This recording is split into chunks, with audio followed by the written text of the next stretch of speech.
couple of minutes, but because you made the effort to be here at 9, I think you should start. We're here for session 11. The idea is to know a little bit more about the fate of gravel. So the session is on gravel bed rivers beyond their watersheds. We have two speakers, Megan Williams and Carles Ferrer-Bois. And so, yeah, Megan, please, the floor is yours. Thank you, Lucas E. And thank you for being here this morning and for showing an interest in what happens at the downstream ends of gravel bed rivers. As Luca kindly mentioned, we're in a gravel bed river session, and I promised to show you absolutely no gravel. However, what we have at the bottom of gravel bed rivers are the sum of all of the influences that you see upstream. So obviously, if your rivers in steep gradients are consisting of cobbles, gravels, because we have high bed stresses there, obviously those fine sediments have to arrive somewhere. And they are extremely important to the coastline, and even more so given climate changes and human development along the coast. And so I'm going to talk about two different things today, sort of relating to projects that I'm working on here in Chile, and try to offer a push towards thinking about integrative frameworks for coastal science and for science in coastal basins. So I'm going to talk a little bit about geomorphic changes and how that influences sediment accretion and the future of the coast. And I'm going to talk a little bit about fine sediment delivery. And this is important here, thinking about those sediments that aren't retained in the gravel bed rivers, but are instead delivered to the coast. And here's two images from the Aconcagua estuary and from the Maipo estuary. And so this is the very downstream end, for those of you who made it on the pre-conference trip, the very downstream end of the Maipo watershed. So to start motivating, here's two pictures on the left of the 2010 tsunami and an image from the 2015 tsunami on the coast of Chile. And on the right, Hurricane Harvey, says Hurricane Harvey slams Texas. And what you see here, in addition to flooding and destruction, is that there's an important, if you're dry here, it's because you're on land that's a little bit higher. The same thing here on the coast of, I think this is Coquimbo in northern Chile. There was a wetland here that was flooded. This blue shows the extent of the 2015 tsunami. I think that the wave got to be 4 or 5 meters inland. And so there's on the coastline, it's very important, even just a small gradient in elevation for coastal protection.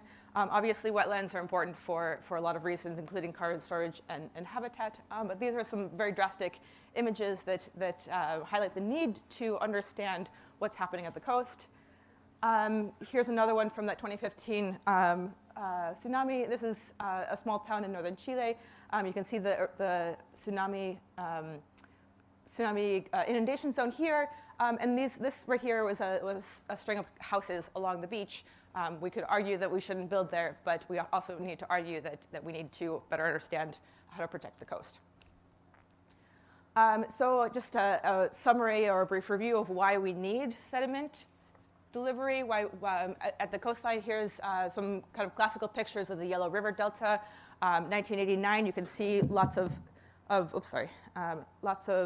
fine sediments coming out, and you can see this delta lobe forming that forms both vertically and longitudinally.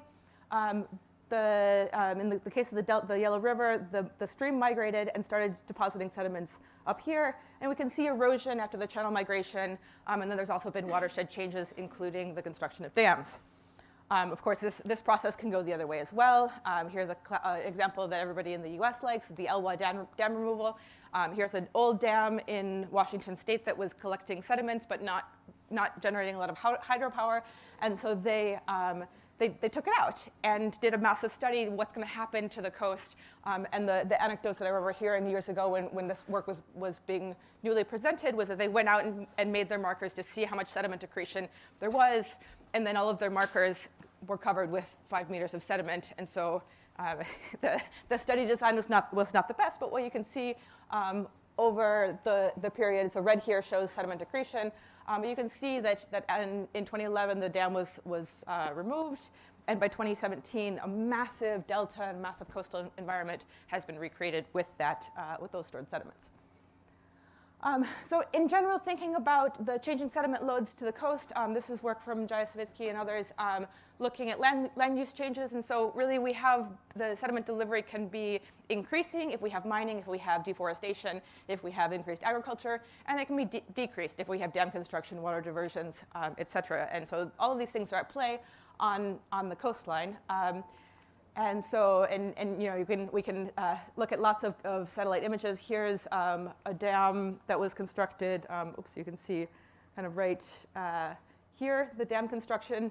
And you can see this clear water in the 2010 image in comparison to the 1999 image. And so really, these are fine sediments.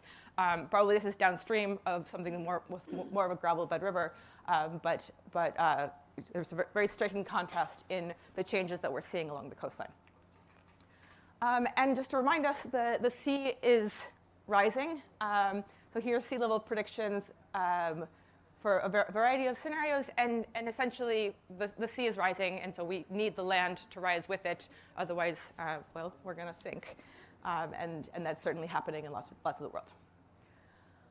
So from the perspective of gravel bed rivers, from the perspective of hydrology and sediment transport, there's a couple of frameworks that we sort of seem to, that are sort of like the cartoons that you find when you Google sediment transport in watersheds. Not that I did that. And so here's a picture from, I think, a review article where they're looking at the processes. We've got this watershed in green, and then we need to consider the sediment transport and the sediment processes in the estuary or delta, and then the sediments kind of moving downstream. So in this case, we see a river plume. There's this kind of submarine canyon, and you can think about how these sediments or how sort of fine particles eventually move out to the deep ocean via basically gravity, because we're basically just moving down. If we think about the processes at the coast, so if you're in the watershed, it's maybe a little bit simpler than what we see actually on the coastline, but we have one of these days I'm going to get the pointer instead of the arrow. We have certainly flow from rivers and estuaries. We have erosion by storms. We have wind events. And really dominant processes on the coast, obviously, are waves and tidal processes. I like this image because it also mentions artificial nourishment or extraction. And so these are some of the things that are changing the sediment at the coastline. Here's another similar image where it's splitting up fine and coarse sediments in terms of their processes. And I guess in the estuarine literature, we're not quite so good with beautiful images.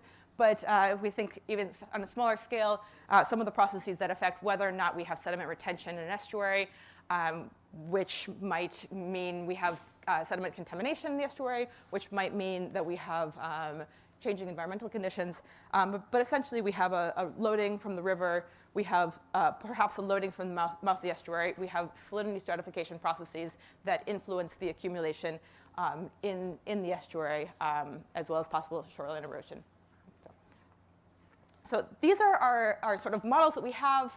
And I don't know if you've seen this, but the USGS recently released a new water cycle kind of informative diagram. And this is important and kind of striking because they've, for the first time, included humanity in this effect of the water cycle. And so there's some things here, grazing and water use and evapotranspiration from agriculture, certainly industrial water use. And so I think that this is kind of a key point in the future and the current condition of watershed ocean connectivity is it's no longer just the hydrologic processes. It's no longer just snow melt and rainfall. It's now snow melt and rainfall coupled with agriculture and coupled with climate change and dam building, et cetera. So I'm wanting to push us towards a perspective where instead of saying we have all those sediments moving downstream, or at the coast we have some things coming upstream, and we have some tidal processes that are moving things around, to thinking about ocean-forced watersheds. And so this is just an example that I like thinking about California. So one example of really oceanic watershed processes are that of atmospheric rivers, which turn out to be very important, or possibly very important, for coastal development. So if you're not familiar, an atmospheric river is essentially a river in the atmosphere. And so we're bringing warm tropical air from Hawaii, from pick your tropical place, and then dumping it on the west coast of California, of Chile, in a way that I think that California right now is getting 5 inches of rain in 10 minutes or so. And so what some researchers in California have looked at is how this then influences marsh accretion. And so they did some studies in the northern San Francisco Bay. So here is the ocean's kind of this side and moving upstream. And so there's their sites, but what they saw as with this atmospheric river in 2017, I'm going to highlight this purple line right here, which is the slough that's farther upstream, is that it actually had almost 60 centimeters of sediment accretion with these events. And I won't spend too much time here, but what the reasoning for that is because they had this sediment coming down from the watershed, and then coupled with the tidal processes and sort of a flooding as well as a storm surge, they were able to basically leave this marsh flooded for a period of time and allow that sediment to settle out. Right? So moving to the work that I'm doing, and well, the work that myself and coworkers are doing, I want to point you to bar-built estuaries. If you live in California or Australia or Chile, you probably have seen one of these. If you live on the east coast of a country or in one of these landlocked countries, which I don't think I've ever been to a conference with so many people from landlocked countries, you maybe haven't seen. But so these are bar-built estuaries. This is the Aconcagua, which is near Valparaiso in Chile. Here's the Maipo, and then here on the right is the Pescadero estuary, which is between San Francisco and Santa Cruz in California. And what you notice from all of these pictures is that the inlet is very dynamic, to the point that in some cases it can actually close to tidal processes for part or most of the year. And so these are systems that are found in Mediterranean climates. And what we see here in Chile is we've got steep gradients. Remember that the Mediterranean climate means that we have seasonal precipitation, which falls in the winter. And where we have tides that are not too big, but we have active wave environments, is where we see these systems. And they tend to be in smaller watersheds. They tend to be in small steep watersheds that we have here with the seismic effects of the west coast of all of the continents. Right? And so the reason I point you to these estuaries, they're highly understudied, but there's been some recent work thinking about geomorphic change and sediment deposition. So in the same way that we have deposition available in marshes when you have a storm surge and this atmospheric river, there's been some work to postulate that actually when you have these estuary mouths close, that's helping with marsh accretion. And so there's some kind of just very simple model work, but you can see here so there's the Pescadero estuary, and there's a large marsh, and when the inlet closes, it does flood. And so the hypothesis basically is that the marsh level in intermittent estuaries is higher because of this closure and opening process. And so that's one of the things that we're interested in better understanding. So the opening and closing of a bar-built estuary inlet depends on two things. It depends on scour, and it depends on sediment transport closing the inlet. And so typically it's the ocean waves that are pushing sand in, and the scour is due obviously to river flow, but also due to what we call to a tidal prism or a tidal flow term. So Dane Behrens, who did work in the Russian River, did a nice analysis of a really long time series, and basically boiled it down to the important variables are the significant wave height in the ocean, which is how big the ocean waves are. Bigger waves are able to transport more sand on shore, and related that to the inlet flow, which is a river term, and then also this term here, which is a surface area multiplied by the tidal, the change in tidal level in time. And so it's a surface area of the estuary that is flooding. Essentially, we have a mass balance here of if water comes in, it also has to come out, and that's going to help with our scour process. So we, to be honest, I had a project. We were going to do a bunch of field work, and then a pandemic came. And so I started looking at what I could do from lockdown. Here's the Aconcagua estuary, or Aconcagua watershed. The Maipo Santiago is down here. And you can see, so green, or brown is agriculture. There's high mountains here. And the inlet runs into the coast in just north of Valparaiso. There's been some work to look at satellite indices, and we can, with satellite indices, actually look at the historic nature of what this inlet is doing. And so that's what I've done here. And you can see the images themselves don't show up that well, but you can see a normalized differential water index, clearly showing that in this picture from Sentinel-2 in 2020, you can see that there's connection to the ocean, whereas in this one you can't. And so what we've done is look at a long-term time series of that inlet state. And I mean, you can start here by and see that there's been a massive change. And there's other data sets that I can add to kind of fill in some of the gaps here. And so what we see in the Aconcagua, and so on the top is just a time series. On the bottom, we've got a day of year, and then in the year. And so we can see up until about 2014, we had pretty much a perennially open inlet. And since about 2018, it's almost always closed. You probably have heard that we've been in a massive drought in Chile since about 2010. So that would obviously influence what we're seeing here. But we think that that's not the only factor. And so in the interest of time, I'm not going to walk you through everything. But what I want to point you to two factors in controlling this inlet closure, which were a little bit surprising to us. So here's a stream gauge. Romeral is kind of 40 kilometers upstream. Puente Colmo is pretty close to the mouth, but the data set only started in 2020. But what you see here, this is last month. The green line shows the stream gauge up in the mountains. The purple line here shows the stream gauge close to the inlet. And the red line shows the stream gauge in Romeral, which is near agriculture. And so what we're seeing in this watershed is, yes, we have a seasonal cycle, but we also have this absolutely insane weekly cycle of stream flow. And so these peaks in red are Sundays. And don't ask me what happens on Sundays. I guess the plants don't need to be watered, but literally the only day of the week that there is water in Romeral in the summer months, given our drought conditions, are Sundays.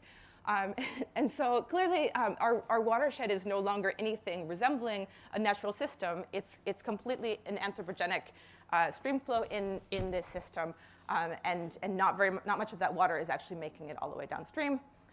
And the other thing I'll point you to is channel constriction. And so this is something that also came up with it's also come up as an anthropogenic influence. And so here's a partially constricted channel. There's a water company that is 2.5 kilometers upstream from the mouth. And obviously, if there's salt water in their system, it's going to create problems for the Valparaiso area. And so what they've done is install a dike that is further limiting any possible water from the watershed, and also probably changing the tidal dynamics. And so here's kind of the histogram of the number of instances. It seems like this dike control, which is not really what I wanted to see, but the dike control is the most important factor in determining whether this inlet is closed or open. And so in 100% of the cases, in 100% of the cases where the estuary inlet is closed, we also have the construction of a complete dike across the river just a little bit far upstream.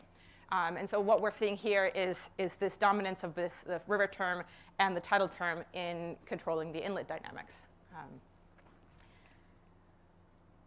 So that has sort of prompting us to see the sum of all of the upstream processes in this estuary, and hopefully ask how to better manage and how to think about the future of these systems. But also, it's possible that this might actually help the wetlands in this area. Although at this point I doubt it, because it doesn't seem like that we're getting the fine sediments that we would need to actually trap. So that's kind of a general big picture Aconcagua, and now let's move very quickly to the next estuary south. So here's the Maipo. Santiago is right here. The visit was upstream here, and so this watershed goes through, and it's not nearly as wide as it looks in this picture, but it goes through. We've got metropolitan area. We've got a lot of intensive agriculture in this area, and reaches the inlet in the town of San Antonio, which has a huge port, which is further complicating things. But we have here a nice wetland that's very important from an ecosystem perspective. And so one of the questions that we're asking when we finally made it out to the field after they released us from COVID quarantine is, how are fine sediments arriving to these and being transported onto these wetlands? And so here's just some quick data. So there's, if you can see, there's a curvature in this inlet. Our wetland is sort of in this area. And I've got my directions rotated in sort of a positive towards the wetland in positive X and upstream in Y. And so we can think about Y as being a tidal direction. And then we, as promised, no gravel, went out and made measurements. This is a really muddy flat, but these muds have to be watershed sourced because these things don't come out of the ocean. And so the question is, like, how do we get these muds across from the estuary, or from the watershed to the estuary, and then across the tidal flats to the marshes to allow for sediment accretion? And so without delving too deeply into the dynamics of tides and waves, here you can see a tidal elevation in blue in the estuary and in black in the ocean. So we have a limited tidal range. And then here on the right, we've got the depth record at this intertidal flat. But if you look at a zoom in on these depth records, you'll see something else. So a high frequency, this is called infragravity. It's the wave component that if you go to the beach, you put your towel out, and then 2 minutes later, your towel gets wet. That's infragravity. It's a low frequency process that's important on beaches and extremely important in barbelled estuaries, which tend to filter out the higher frequency 10-second waves, so that we see these infragravity forcings. And in the Maipo, so there's the wave periods of infragravity. And in the Maipo, we've seen work that looks at infragravity, and it's important on river plume dynamics. Certainly in my work in California, it's a dominant component. But what we see on the tidal flat with this infragravity, as the tide is coming up, we're actually seeing a moving hydraulic jump, or a tidal bore, an infragravity bore moving across the flat. And so we've got sensors here, and I've put some timestamps on these drone images. And so at 1 second, we've got a water level here, the water retreats, and we start to see this traveling bore breaking as it's moving up the flat. And so here's 55 seconds, here's 60 seconds, and then 90 seconds. And so as we see the tide moving on shore, it's coming with this infragravity frequency. And I don't know if you can see, the turbidity never shows up very well on projectors. So here's a rectified image of that same bore coming up. And so here's the water edge. And if you can see it, great. And if not, I will tell you that there's a very high turbidity region right here. This is dryish mud. And at this part is also wet, and you can actually see, or you could see, if you looked at it on my computer, the sand and the footprints below. And so we've got this really high turbidity region sitting just kind of upstream of where our measurements are, upstream in a channel to flats perspective. And so if we look at the measurements there, what we're actually seeing there's a 15-minute time increment. So here's velocity, here's depth. And so basically what we see is the velocity moving onshore. And then when the velocity starts to move back offshore, and this is the U direction, and then we see this massive turbidity peak. And the calibration is a bit of a mess at the moment, but it is about 0.8 grams per liter of mostly fine sediments, we think. And so what we're seeing with these bores moving on shore is that we're actually moving a whole lot of sediment around.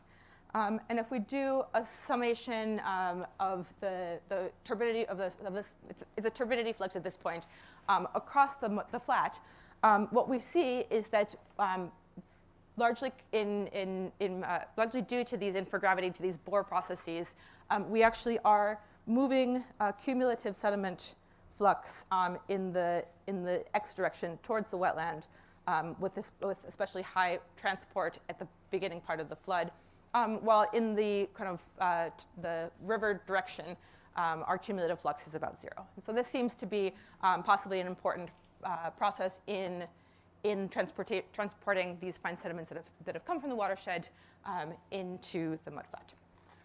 So I'm going to stop there because I think that my time is up. And I'm not going to leave conclusions, but instead I'm going to leave an invitation to the watershed community, to the river community, to consider the downstream environment in gravel bed rivers and to work together towards a holistic approach to the dynamics of these coastal basins. Thank you.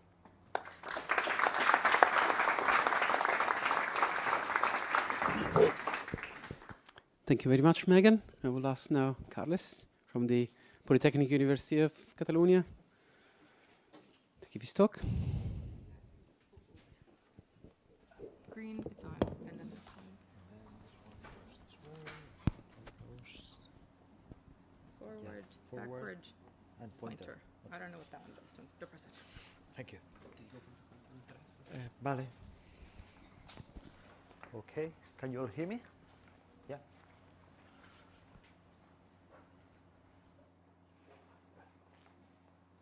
Okay.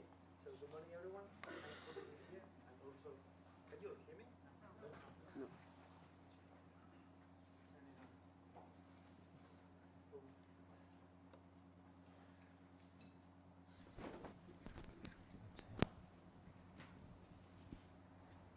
Okay, now can you hear me? Okay, good, thanks. So thank you very much for being here, and thanks to the organizers for the invitation. Today we're going to be talking about the work that basically was done by Arnau Prats, who is a PhD student as part of his master thesis. And we're going to be talking about the decline in sediment supply and the delta regression in response to human interventions in a river, both at the river scale and at the catchment scale, or the basin scale. So the area of interest is the Villarricca River is a river just south from the city of Barcelona in the Iberian Peninsula.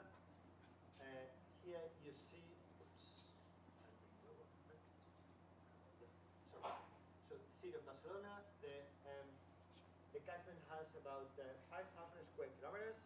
2 dams were built during the 50s and 70s, and these dams regulate 16% of the catchment. Okay.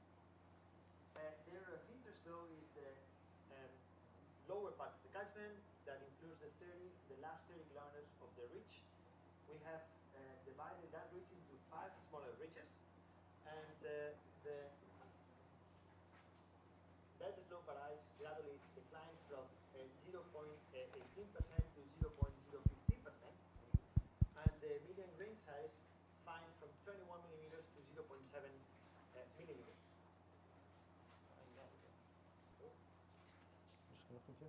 No, le vamos a cambiar las pilas. Oh, there's no battery. Apparently. Thank you. It works? Does this work? Well, it's kind of strange to be with a microphone. It doesn't work.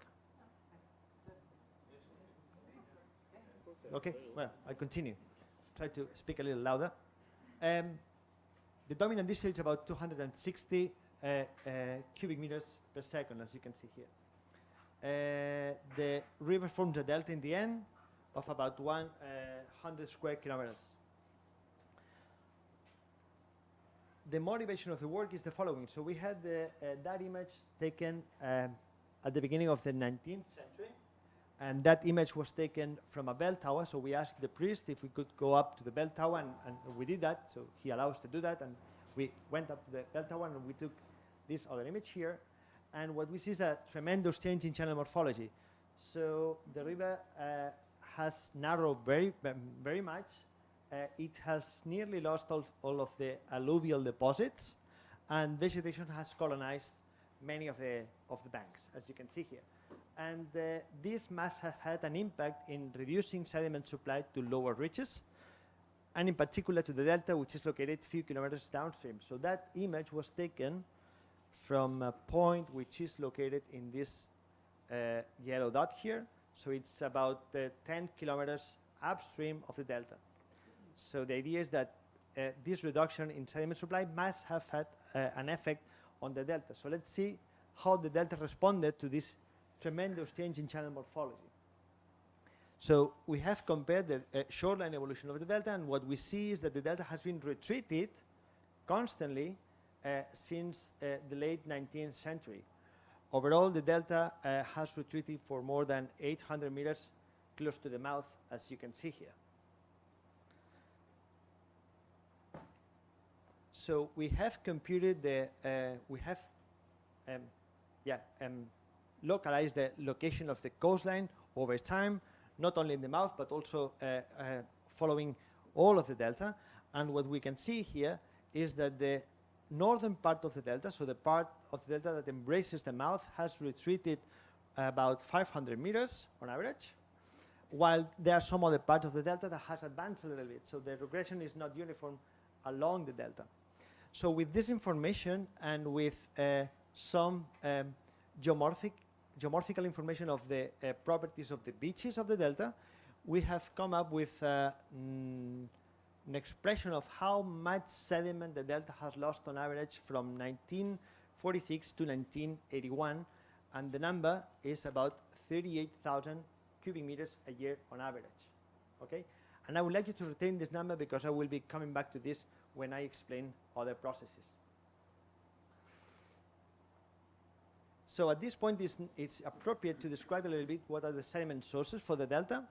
So given the position of the delta and the orientation of the coast relative to the usual storms that come from the sea, there is a longshore current that runs parallel to the coast from the north to the sea, from the north to the south, bringing sediment to the delta, theoretically. However, there are some cliffs between the city of Barcelona and the river mouth, as you can see here.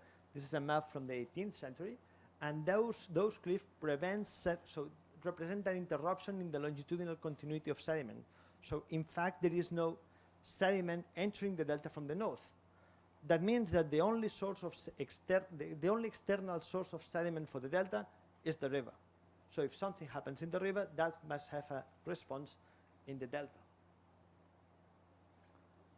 So that plot represents a timeline with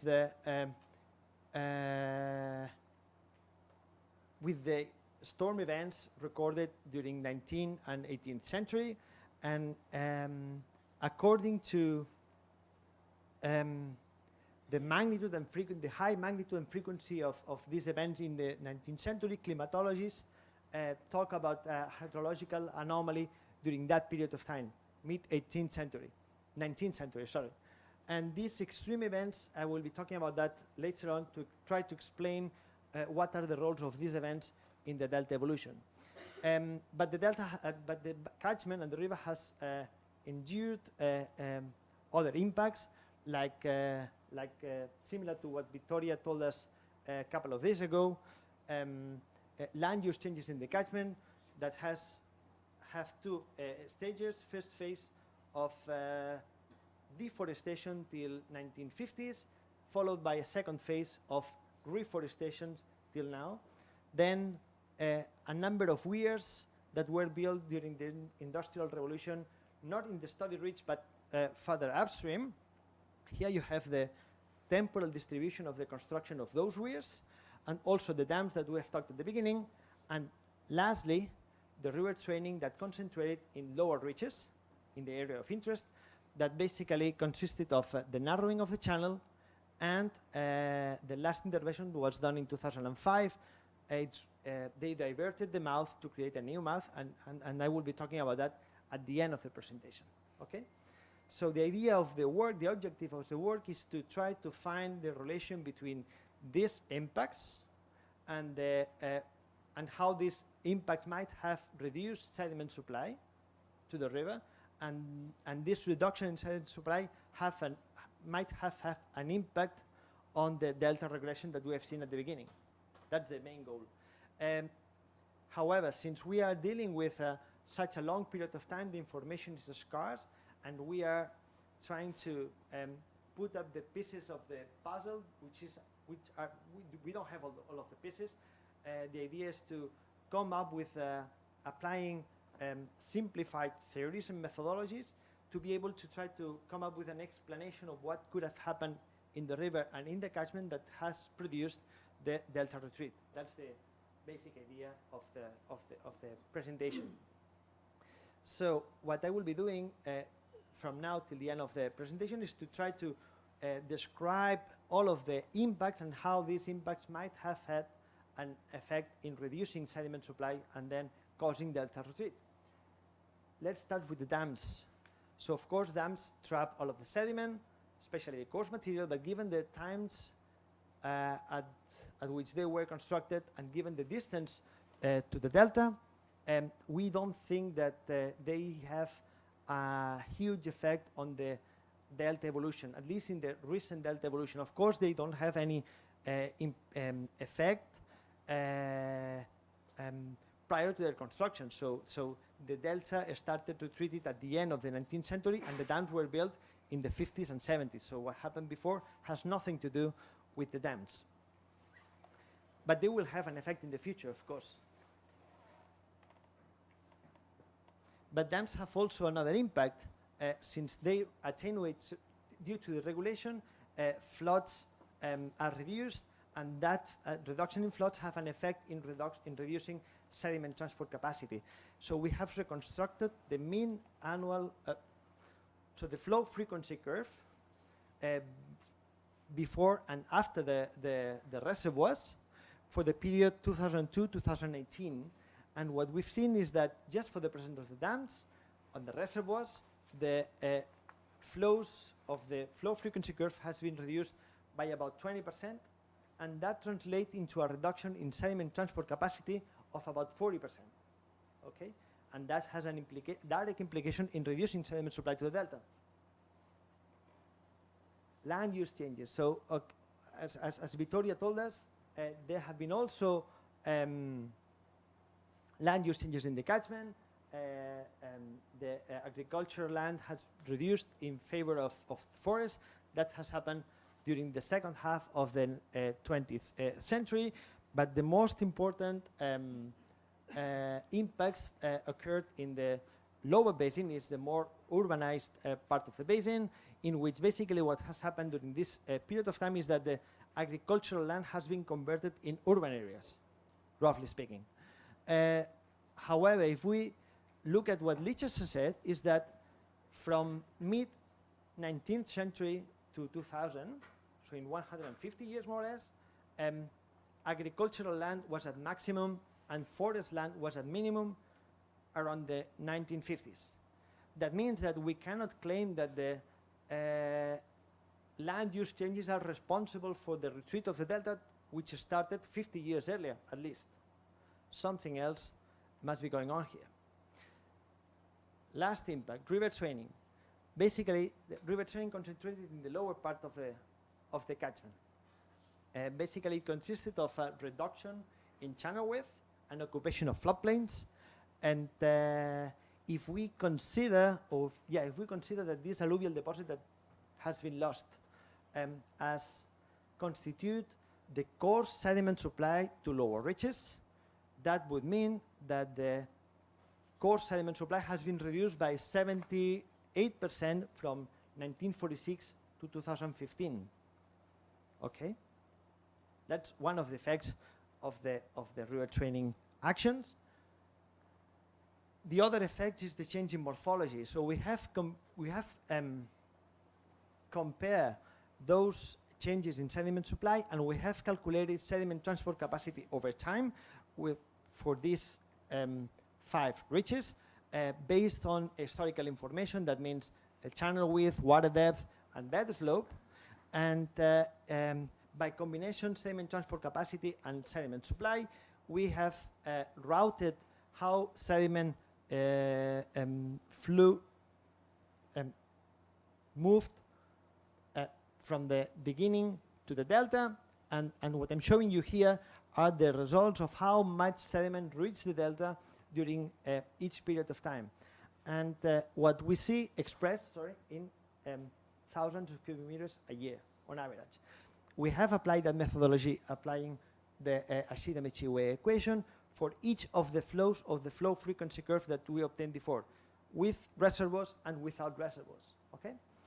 And according to these numbers, rough estimates, applying this very simplified methodology, what we have is that flow regulation is responsible for 17% of the amount of sediment that delta lost. Remember those 38,000 cubic meters a year, so 17% of those are responsible just for the regulation of the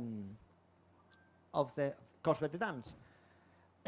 We haven't considered floods in this methodology. If we do that, rough estimates tell us that these numbers could be doubled. That means that on average we could have so that the river training could have cost flow regulation could have cost 34% of the amount of the volume of delta that has been lost on average. What about encroachment? We need to compare the amount of sediment that reaches the coast before and after the encroachments. And if we do that, we have that what we obtain is that the amount of sediment supply to the delta has been reduced by account for the 24% of the reduction of the sediment that the delta has lost on average, those 38,000 cubic meters per year. And finally, what you have here is that there is a sharp reduction occurred between 1981 and 2016. We attributed that sharp reduction of an order of magnitude due to the diversion of the mouth that I will be talking about at the end of the presentation. But again, these effects play a role after the 60s or the 70s, and the delta started to treat it at late 19th century. So something else must be going on here. And this something else is thought to be caused to 2 things. The first one is the presence of these extreme events during the 19th century. What I'm showing you here is the location, a photograph taken by a French photographer established in Spain in 1867, and counting the number of the arches of this bridge, we can have an expression of how wide the channel was at that time, and the channel was 330 meters wide. In 1950s, the channel has reduced by half. And remember that the changes in land use would go in the direction of providing more sediment to that river, so enlarging the river instead of reducing the channel. That means that what we think is that these extreme events could have brought a lot of material to the lower delta, to the lower rivers, to the lower reaches, and then to the delta. And at some point, when hydrology came back to the normal, let's say, situation, channel, so less sediment would have brought to those reaches, and that would have produced a reduction in channel width, and then probably a reduction, a delta retreat. The other explanation is given by the number of weirs that were built during the 19th century. Oops. We have collected information of all of the weirs that were built during that time. Here you have those weirs located in the main river and in the main tributary river. These are the dots that you see here. And if you think that sediment transport capacity in those ridges depends, as Juan Pedro told us yesterday, on the energy grade, the construction of weirs, what they do is they end up reducing the free energy grade that it's able to transport sediment. So by constructing weirs, we are reducing energy grade. That means that we are reducing shear stress and then sediment transport. And this sediment transport in these areas represents the sediment supply to the lower areas and the delta. Okay? So indirectly, this is what is represented in this black line. This black line is the cumulative bed elevation change taken by the construction of the weirs as they were being constructed over time. Okay? This is an indirect measure of the reduction in energy grade and therefore in sediment transport. But as these weirs were located or built tens of kilometers upstream, we need to somehow propagate their effects to the ridge of interest. And this is done thanks to a publication we found from Frederick Liebold in 2005. And according to him, he was able to estimate the celerity at which a bed perturbation, sediment supply perturbation propagates downstream as a result of a reforestation in the catchment. And the number that he came out with was 0.5 kilometers a year, so 500 kilometers a year. So given that we are not dealing with a reforestation thing, but a sediment supply reduction due to the construction of weirs, we extended a little bit the range of these bed celerities. And we extended to 0.5 to 2 kilometers per year on average. And we propagate this black line following these celerities, and what we think, or what we obtain actually, is that it's likely, it's just likely, that that perturbation had reached the beginning of the study ridge by the end of the 19th century. Okay? And then it's likely that that perturbation, together with the fact that the river has come back to the normal situations in terms of hydrology, both things could have produced a reduction in sediment supply that produced what we saw here. This reduction from 330 meters to 150 meters here. Okay? Looking at the lighthouse, the evolution of the lighthouse that I showed you at the beginning, that's lighthouse here.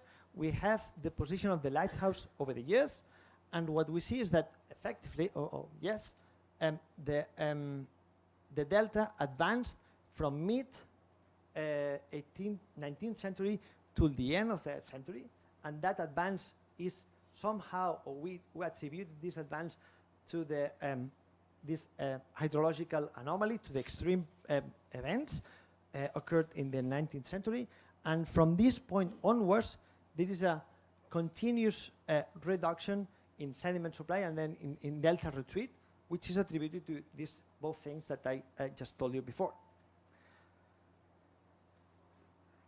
Finally, the mouth diversion in 2005. Here you have an image of the diversion that they created in 2005. This is the old path and the new path. They excavated a much wider and deeper channel, and in fact, this new channel is a perfect trap for sediment coming from upstream. It's much wider and much deeper. In fact, from 2005 and 2009, 700,000 cubic meters of sediment accumulated in that ridge. If we do the average, we end up having 140,000 cubic meters a year on average of sediment accumulated in that ridge. If we distribute this material between 90% wise load and 10% bent material load, which is what Lichester said for this particular river, we end up having 14,000 cubic meters a year of bed material load accumulated in the channel. Nicely, this number is in the similar orders of magnitudes of the results that we have obtained before.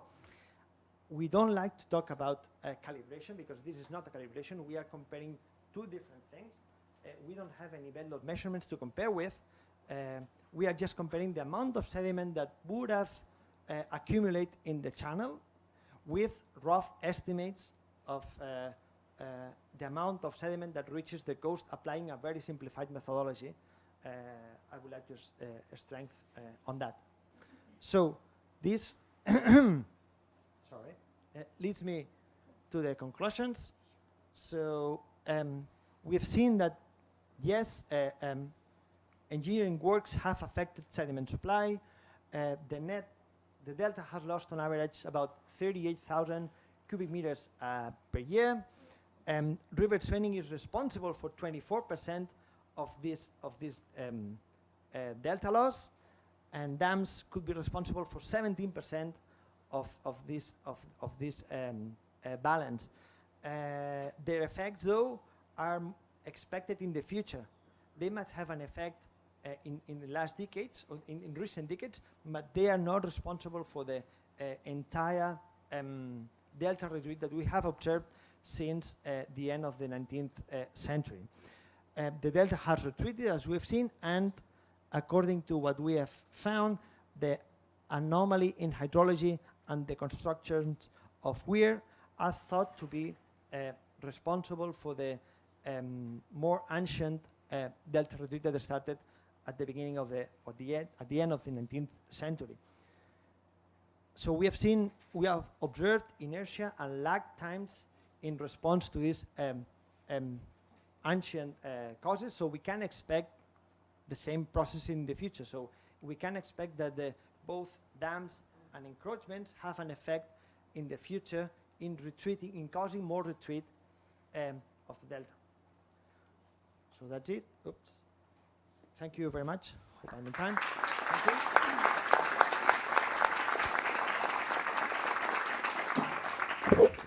Thank you very much, Carlos. I will invite Megan to come up here as well. Questions? Yep. Hi, thank you both for your presentation. Carlos, I have a question for you.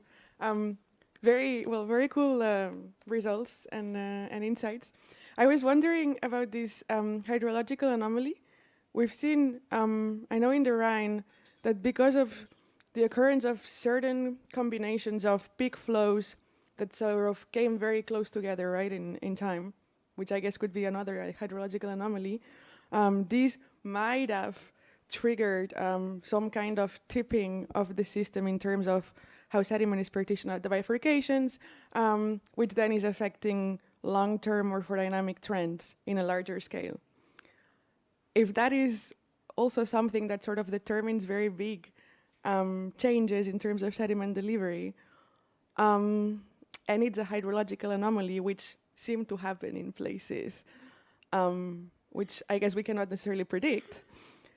Does that mean, I wonder, does that limit our predicting capabilities? Like, does it make any sense to do long-term studies if hydrological anomalies might make everything change?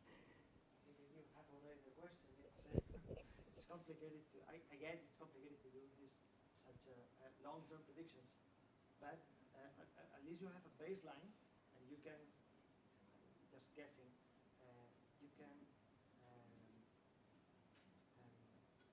do different scenarios that deviate from the mean scenario and see how these anomalies could have, or could produce changes in the amount of sediment that reaches, the amount of sediment that reaches the delta. Sorry about that.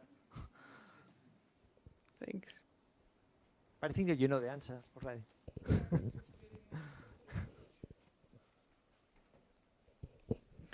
Thank you, and thank you, the both speakers. Very interesting to connect catchment processes to the coastal zones.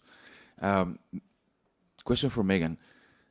Your systems are very big, of course. The Aconcagua and the Maipo Basin, even more than one region. Have you looked at smaller systems?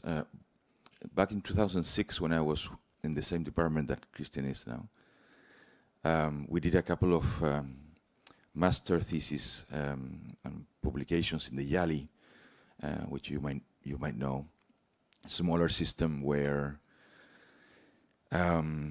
because of an issue of scale and also of the coastal lagoon, we assessed at the time, there was a balance between the sediment transported by the Yali stream versus the longshore transport to open or close the inlet. And our work was mostly hydraulics and water quality, but we observed a couple of seasons and it looked like that was the case. So my question is, if you had looked at smaller systems and whether they work a little bit differently than the larger systems. Yeah, no, it's, can you hear, is this on? Yeah, okay. That's an excellent question. And actually, the Aconcagua shouldn't be a closing system. So there's been some work done in Australia looking, there was a kind of more geography study where they looked at the prevalence of intermittently open estuaries worldwide, and especially focused on the Australian systems, and they kind of, there's some limits of you can't have a tide above this, you need to have a certain wave climate to get these inlets to close. But their upper limit of watersheds was something like 2,000 kilometers, and the Aconcagua is something like 4,000 kilometer watershed. In California, where I've also studied these systems, the barbelt estuaries all come out of the coastal range, and so California is there's a compare and contrast there. California, most of the Sierra Nevada, so the snow melt dominated systems, they run through an inland delta and the flow comes through the San Francisco Bay, which is a big seismic estuary, and all of the small barbelled estuaries and the small kind of semi-arid or Mediterranean coastal basins are out of the coastal range. So there's smaller stream flow. There's no influence of snow. So I think, what's that? Right, and so the Aconcagua is a big system. It shouldn't function like this. The Maipo is a big system, and it doesn't close, but they're installing more palta, more avocado plantations. There's more water use, and certainly nobody's going to say, we need to get some sediment to the coast because and starve 7 million people in Santiago of their water. Like, let's be realistic. So we're starting a semi-arid basins project. I'm looking at the Liwa Petorca, the Huaquen, and the Quilimari, that hopefully we'll start doing some measurements this summer. Certainly the small systems are understudied worldwide, and I think that really, like, what we see is these episodic changes in forcings, and so it requires a lot of understanding, a lot of measurements, a lot of time thinking about what is important, because what's important today might be very different than what's important, in a few weeks' time. And certainly my experience in my PhD was every time I would go do field work, and so that was in the Pescadero estuary in Central California. But every time I would go, it's like, okay, here's what I expect to see, and I've checked the tides, and so I've got my low tide, so I can install my sensors, and then I would get there, and nothing was as it should be. So, but yeah, the small systems are probably more like the closing estuaries, and also highly threatened. We've got lots of little watersheds and little basins that don't have the protection that they should. The Yali has protection, but it's what they call like a micro cuenca, a micro watershed, because it's so small and barely has any elevation at all, I think. But open invitation. We have lots of estuaries. We have lots of steep streams. Please come play in our interesting laboratories of Chile. Hi. Jan Bert Aanink, University of Lausanne. Thank you both for your presentations. I haven't been studying coastal river interactions for a couple of years, and up till today, right now, I didn't really realize I kind of missed it. So thanks for that. I have a question for Megan. And it's regarding the water use and like basically the water, like the drainage diagrams you showed with the Sundays, basically. I'm assuming that for the mouth, it's more the water body, the lack of water that actually forces it to close instead of the deprivation of sediment. But upstream, that might be different. So I think it's nice of these farmers that they at least don't use water on Sunday, so you can verify whether your machine installations are still working, because and actually represent what's upstream. Because you might just assume it's an error or something, right? When you look at that data. So the question is more like, have you had the chance to look at the upstream sections and the bed form changes due to that extraction of water by those farmers, or? No, and that would be a really good study to do. I've got a colleague who's done some work, kind of just walking. One of the co-authors of this work has walked the whole Aconcagua, or all of the sections. But I think that what is the geomorphic signature of this pulsing water?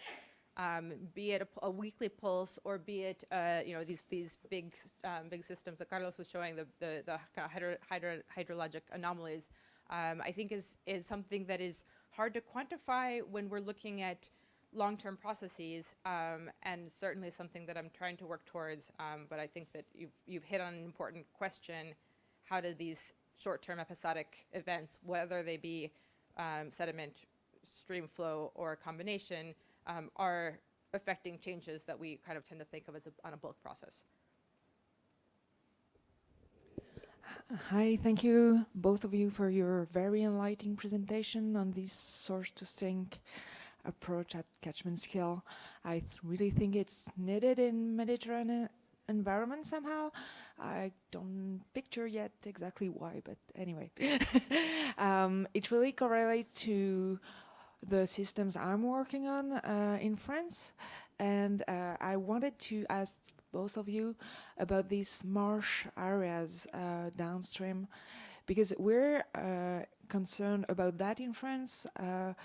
These areas are not seen as very valuable, and I had the impression that you guys more or less evaluated or not take that much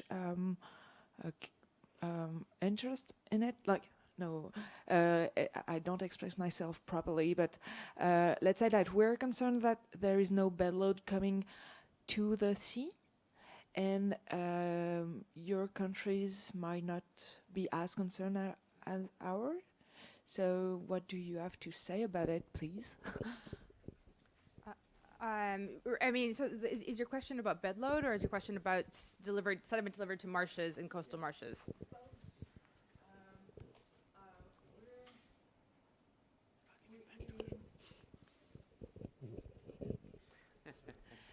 It's both, because it's linked, right?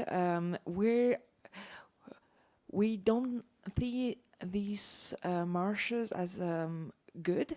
It's not like we want wetland biodiversity or so, and really we're trying to get back to bedload transport to the sea to make sure that we have bedload continuity all the way through. But I might ask if you guys have the same main objective at catchment scale, basically. Yeah, I mean, my objective at catchment scale is that we get freshwater and fine sediments to the coast, because of I mean, these small estuaries, small wetlands they store carbon.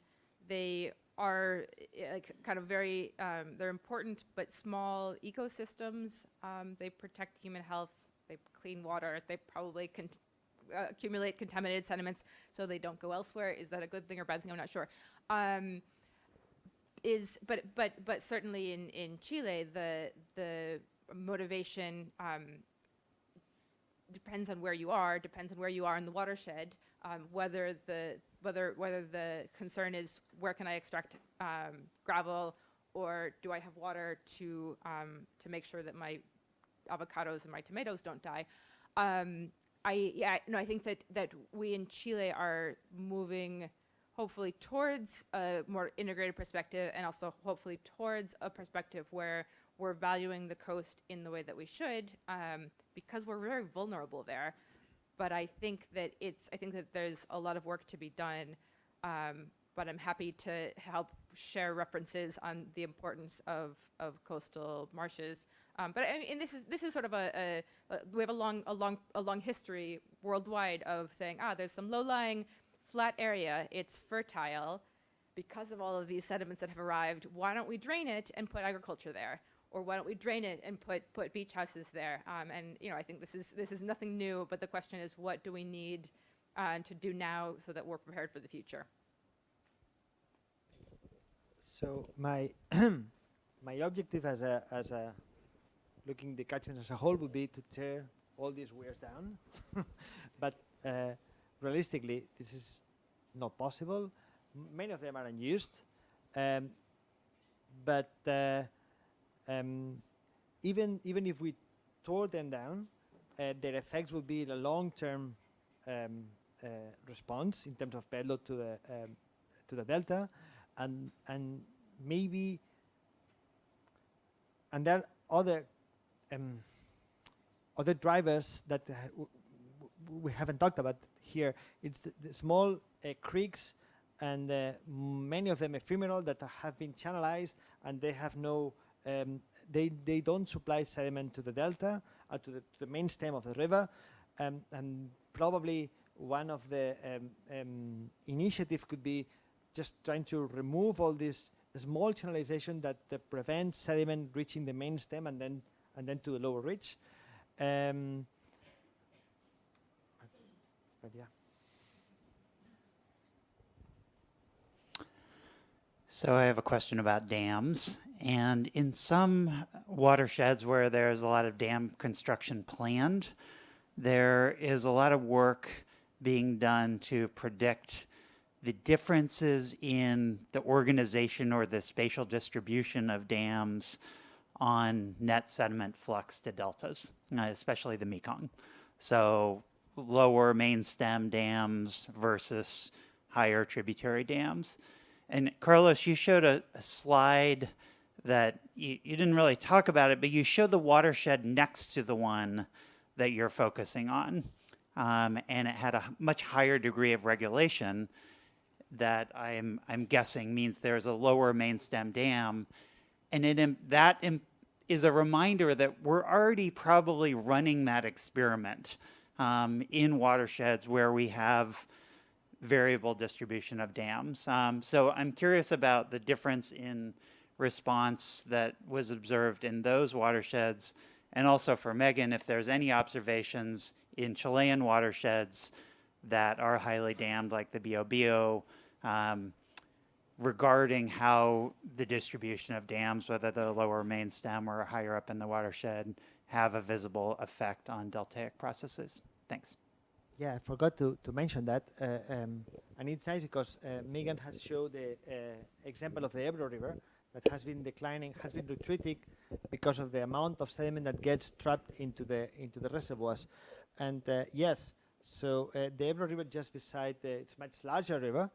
The last dams located somewhere here trapped 93% of the sediment produced by the catchment, and in these cases, yes, the delta retreat that it's been ongoing since the last decades can be, I would say, entirely attributed to these dams. I don't think that's the case. It might be in the future. It might have an effect in the future, but not now. Is there more delta retreat in the Ebre than in the Villarricca? Comparatively, yes. Yes. So in Chile, the deltas that we have are, there's glacial deltas in the south. And the answer to your question is I don't know. In central Chile, where the dam is, so, I mean, the Maipo has dams in it.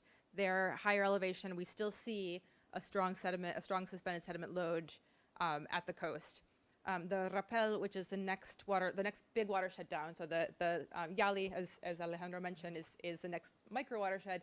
The Rapel is the next big watershed down, and I think that Hernan has done some work in the bed and the changes there. But the Rapel, they installed a very large dam. It's I think the largest in Chile in the 60s, and anecdotally, the people who study the coast relate the construction of the dam to coastal erosion kind of in the region around that dam.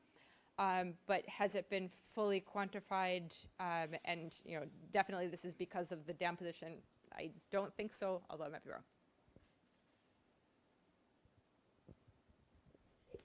wrong. Yeah, thank you both for the talks. I'm John Tunnicliffe from the University of Auckland.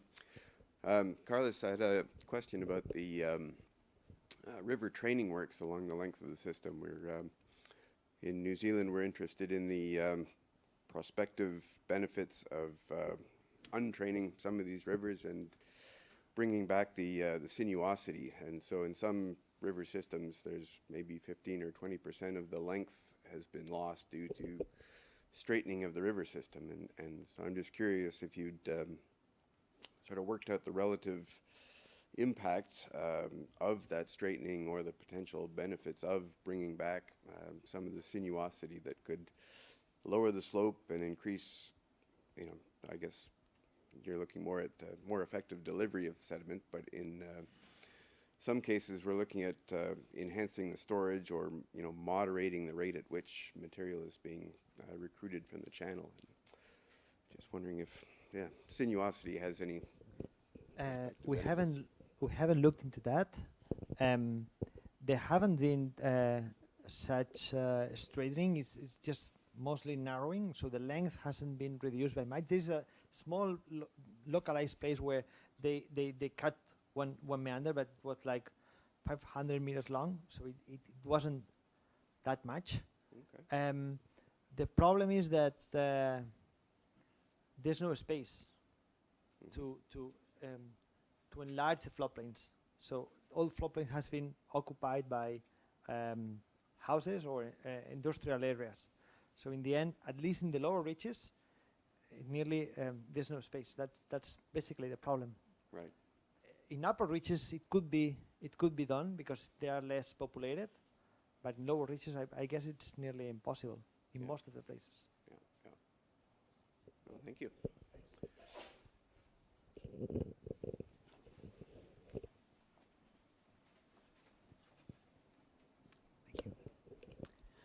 Kyle Vodarczyk. I have a question for Carles. There's the assumption that a lot of the sediment in the delta was delivered during the extreme hydrological events in the late 19th century.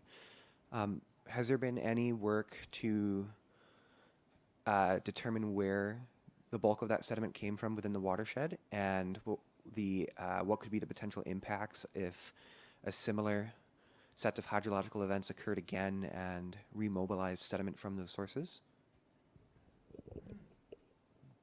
I don't know any work related to the how this hydrological anomaly translates into a sediment supply to a delta. So the words that we have seen basically describe this anomaly in terms of hydrology, and that's it. In future events, in future events it could happen, given that the channel has been channelized, the lower parts. These events are more concentrated in narrower sections, and what we have seen in recent floods is that there is still a sufficient amount of sediment stored on the bed, so the bed could erode a little more than what would have happened without the narrowing, because the narrowing concentrates the flow, and that would cause probably more expulsion, let's put it this way, of sediment to the delta, but just coming from the bed, at the expense of reducing the long profile. But just guess. Thank you. We got a question from Colin Thorne. Could the speakers comment on plans to build large sediment diversions in the Mississippi River to try to rebuild microdeltas?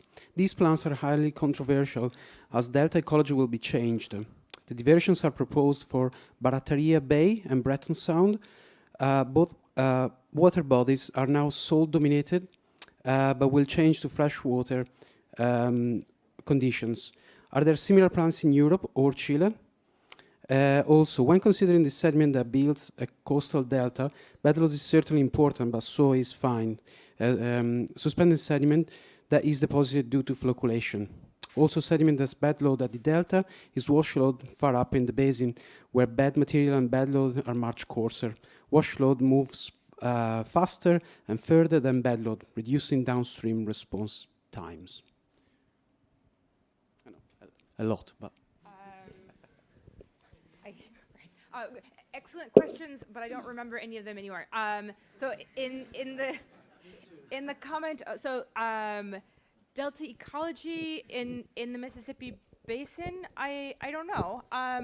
So certainly the Mississippi River Delta is eroding, and it's eroding from sea level rise and changing storm conditions. It's also eroding because of oil and gas channelization that is exposed. You know, you've got waves, and you increase the exposure to more surface because of oil and gas channelization. Then you erode faster. I think there's nutria. There's a invasive water beaver thing that also is impacting. So there's the ecology of the delta is not, I would say, probably in good shape. I know that there's Wax Lake Delta, sort of the typical one everybody cites, where there is sediment delivery and the delta is growing. I think that the question is, for me, would be not about maintaining the current deltaic ecosystem. The question would be one of adaptation. And I don't know what that means from a biological perspective, but certainly it's too late to say that we're not gonna change anything. And yes, do we need sediment diversions to try to build land on the Gulf Coast? Yes. Do we need to do it in a way that is trying to minimize the negative effects? You know, that's also true. But I think that on the coast in Chile, there's very little discussion of sediment movement, to the point where there's even ideas where we're in a drought, and there's ideas about moving water from the Bio. I think somebody mentioned in one of the talks, and there's water. Let's move water from the south to the north, because the north is dry and the south is wetter. And is any of that considering coastal erosion? No. Is it considering ecosystems? No. And so I think there's a lot of work to be done. I think that, you know, from a coastal, what's our coastal future is one where we have to consider engineering plans, and we have to consider adaptation, hopefully in a friendly to the environment way. But climate change and sea level rise is not friendly to the environment. There was a question about flocculation as well, that I'd love to talk about flocculation, but I don't remember what the question was. The fine sediments is important as well because of flocculation. So it says that not only bed load is important. Right. And probably what we're seeing in the MIPO, these are really high frequency measurements. We're probably seeing the effects of flocculation in our sediment, like high organic or probably high clay concentration. But in order to have them settle out fast enough, we need effects of flocculation, and it's something that we see. And flocculation is something that we see persistently in fine sediment dynamics in coastal environments. In this regards, the presence of the channelization very close to the river prevents the flocculation to occupy the floodplains, and then that causes, or that increases delta subsidence. And again, we have the problem that all of the floodplain delta has been occupied, so it's practically impossible to remove those dikes to allow some sediment to be deposited on the floodplains, this fine material. And then that creates long plumes, maybe longer and more extents to the sea than before, because of that effect. The flow gets concentrated in the narrower sections. Thank you. I know there was a last question.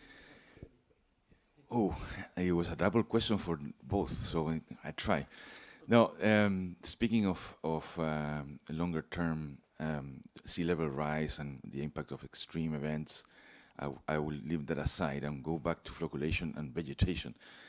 In that YALI projects and observing other maybe 2 dozen similar systems from the 4th to the 9th region, which, yes, they are small catchments and they transport mostly sand and fines. We could see that the marsh vegetation seems to be very important in that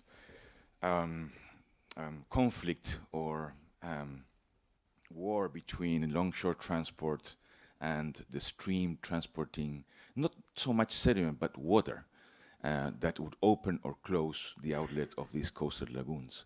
So I was wondering, looking at your presentations, if you had looked at the impact of that marsh vegetation on sedimentation. Next project. Yeah, no, I'm hoping to look at that as some of the work that we're going to start doing in the Villarricca and the Kilimari. Yeah, one thing that has struck me in conversations with the biologists is that a lot of the marsh vegetation in the systems, it's number one, there's only a couple of different types of marsh vegetation. So you've got these kind of pickle weeds, you've got, and they can respond quickly to changes in hydrology. And so I think I'm interested in trying to develop that as a research theme, but as yet it's an excellent question. Okay, we don't have marshes, but we have a plague of cane. That's Arundodonax. I don't know if you are aware of that. It's a massive problem in the Mediterranean, and as far as I know, also in California and other Mediterranean areas. And yes, so these plants, see these canes are like 3 centimeters wide in diameter, 4 or 5 meter tall, and they colonize the area very quickly and prevent local forest to develop along the river. And that also creates problems in terms of flooding risks. So this channel has been completely channelized, and it's full of these canes. And again, 4 or 5 meter tall, it's a huge problem. We don't have marshes, but we have that. And they are trapping sediment and then forcing the channel to be directed towards narrower channel, narrower section, and then incising it. So it's creating an imbalance. The narrower section gets incised, and that area gets aggraded, and that somehow produces positive feedbacks, increasing the problem. Yeah. Yep. Okay, thank you very much, Megan and Carlos, for the presentations. Thank you all for very perceptive questions. I'm sure there will be more questions, but we can now move to the well-deserved coffee break, and we can follow up the discussion informally.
in experimental work, field work. So the first presentation by Alonso Pizarro. So it's going to be more on water flux measurements through LSPIV, this kind of model.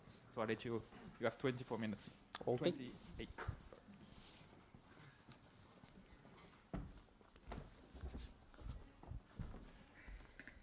Good.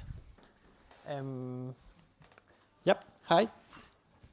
Hi, everyone. My name is Alonso Pizarro. I'm assistant professor of hydrology and hydraulics at Universidad Diego Portales here in Chile. And today's presentation is about innovative technology for fluvial monitoring. I would like to start acknowledging some of my colleagues, in particular Hernán Alcayaga, Matías García, Matthew Perks, Robert Lubick, Salvatore Manfreda, and Silvano Dalsasso. I would like to start the presentation with a comparison between different sensing platforms. In particular, we can see here, for example, that we have for satellite products, right? They cover. They have a global coverage, and the resolution is, let's say, up to 30 centimeters, more or less. And on the other side, we have field campaigns with very low resolution in space. We are talking about maybe up to 1 centimeter. So if you go to the field, right, you have your standard equipment, and you can take these measurements. But in the middle, we have drones. Okay, and with drones, we have a coverage of hectares, and we can have more or less the same resolution that we have with these normal field measurements. Trying to respond to answer the question, which platform should I use for my purposes? It's a hard question actually, because it depends on what do you want to do at the end, but you can see, for example, costs, right? This figure here, it shows you a comparison between different costs and the spatial coverage you have with different sensing platforms. Okay, so talking more about drones, we can see that we have a decline of environmental studies over the years, but we have an increase of UAS. UAS is an acronym of drones, and we have, of course, if we use more drones for our measurements, we have a higher spatial resolution. This figure here shows you, for example, the same area with a satellite image and then with a drone. So, speaking of drones, we have here, in the scientific community, we have different, it's the same concept, but we have different words for the same things. And here, for example, the most used one is drone, but we have unmanned aerial vehicles, unmanned aircraft systems, unoccupied aircraft systems, and so on. All of these names are the same, are representing the same drones, and we also have different types of drones. We have, for example, these ones are multi-rotor ones, and the fixed-wing drones. Speaking of applications, we have many possible applications, and this is just an idea of what we can do with this technology. For example, we can have these DSMs, the digital surface models. We can detect vegetation status, right? If our vegetation is in healthy conditions or not. We can detect, for example, crop water stress, and we can go, if we want to do, for example, some hydrological modeling, distributed hydrological modeling. We can estimate the soil water content that is important for these purposes, and we can go for archaeological surveys, and at the end fluvial monitoring, which is the main topic of this presentation. The outline of this presentation is this one.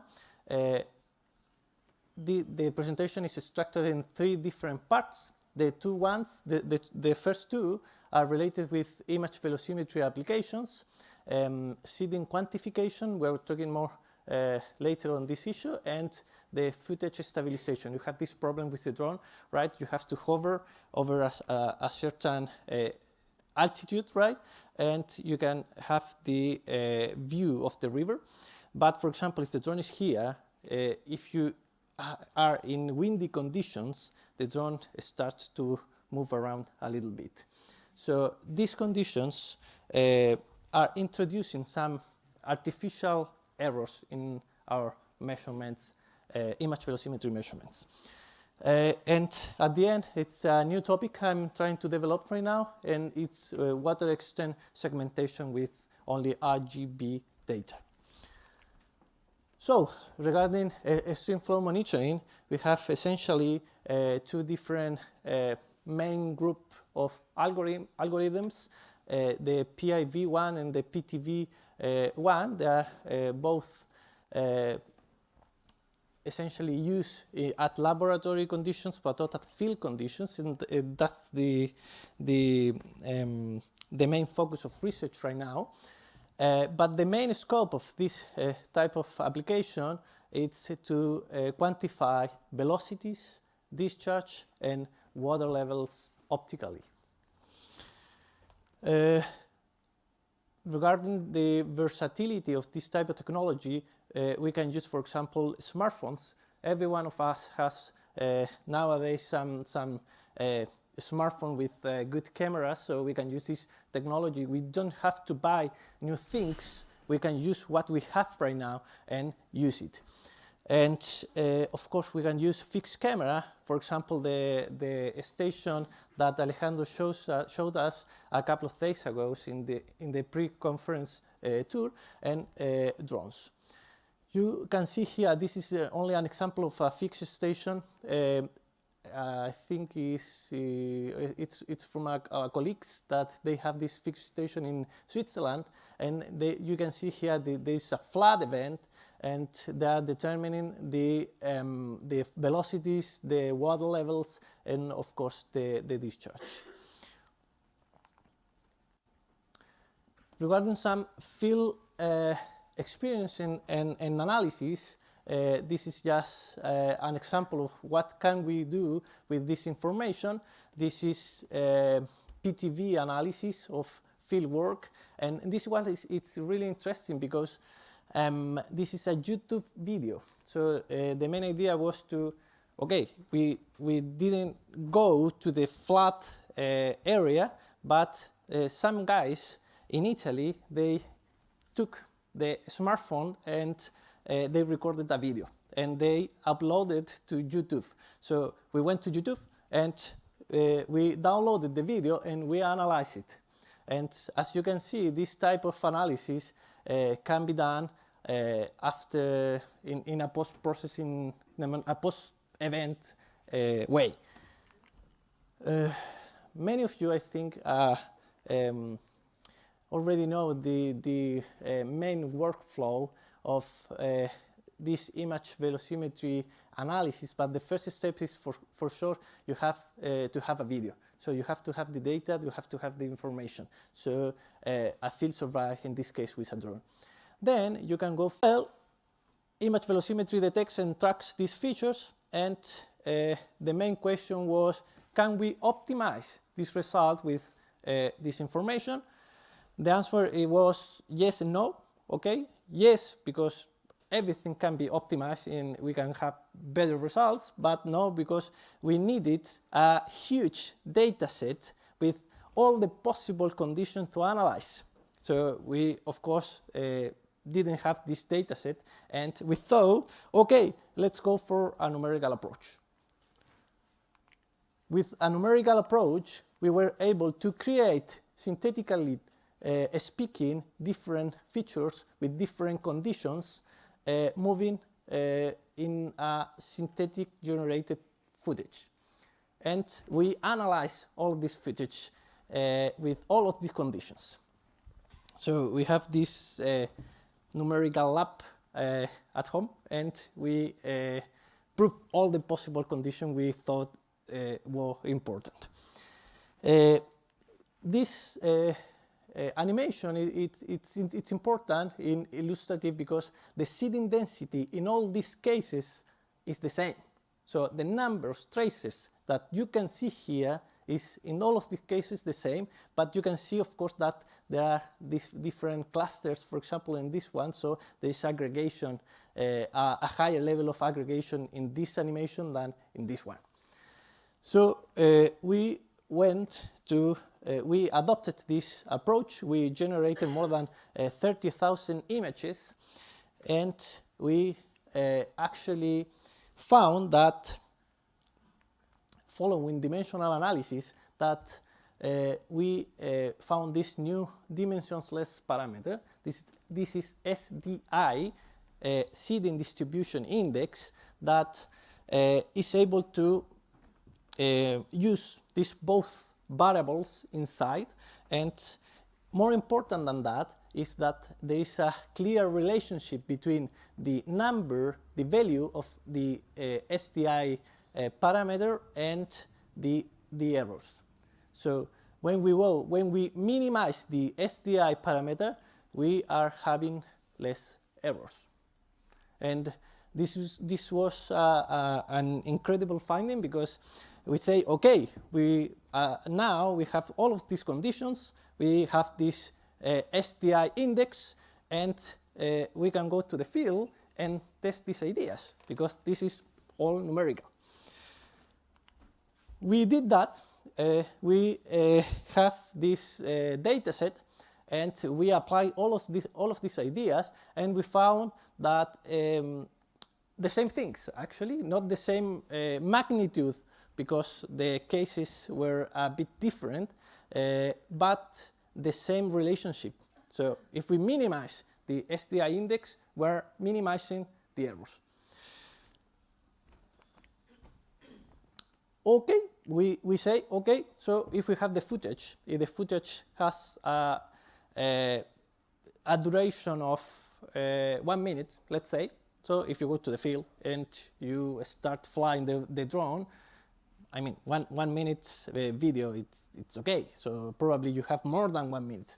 You don't need probably more than 10 seconds, but you are there. So you are at the field. So you say, okay, let's have a longer video, because if you don't use this part of the video, you can use another part, right? So the main idea of this, at operational levels, let's say, how to use SDI. So we thought it was important to classify the video. So if you have this 1 minute video and you don't need to use this 1 minute video, you can, okay, let's select the optimal part of the video. What is the optimal part of the video? The part that minimizes the SDI index. Because if we minimize the SDI index, we are minimizing the errors in image velocimetry analysis. So we did that, and we didn't stop in that way, in that part actually. So we decided to divide it also the cross-section. So if we have the cross-section here and we divide it by the middle, you have two parts of the cross-section, and we minimizes SDI in the left part of the cross-section and also on the right part. And we have different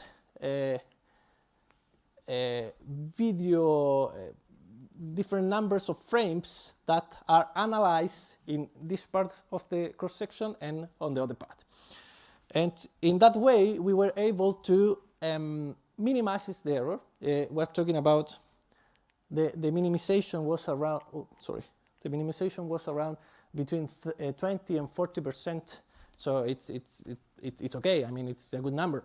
And we tested this idea with other field case studies. Here, I think I'm showing you some. This is the Brenta River in Italy, and this is illustrative, right? So we have here, for example, the entire video, and here you have the same case study, but now with all this new methodology. Okay, so we were talking about the SDI index, the seeding quantification, and how to minimize the errors in function of this dimensionless parameter. But now I'd like to talk something about the footage stabilization, because as I say, it's really important if you are introducing some extra uncertainty. So one of them is related to this stabilization. And this is an example of a video, and this video is stabilized. So I like to show you this video because it was really hard for me to stabilize this video. You can see the rotations, you can see the translation, and this is the movement actually of the drone in this part of the river.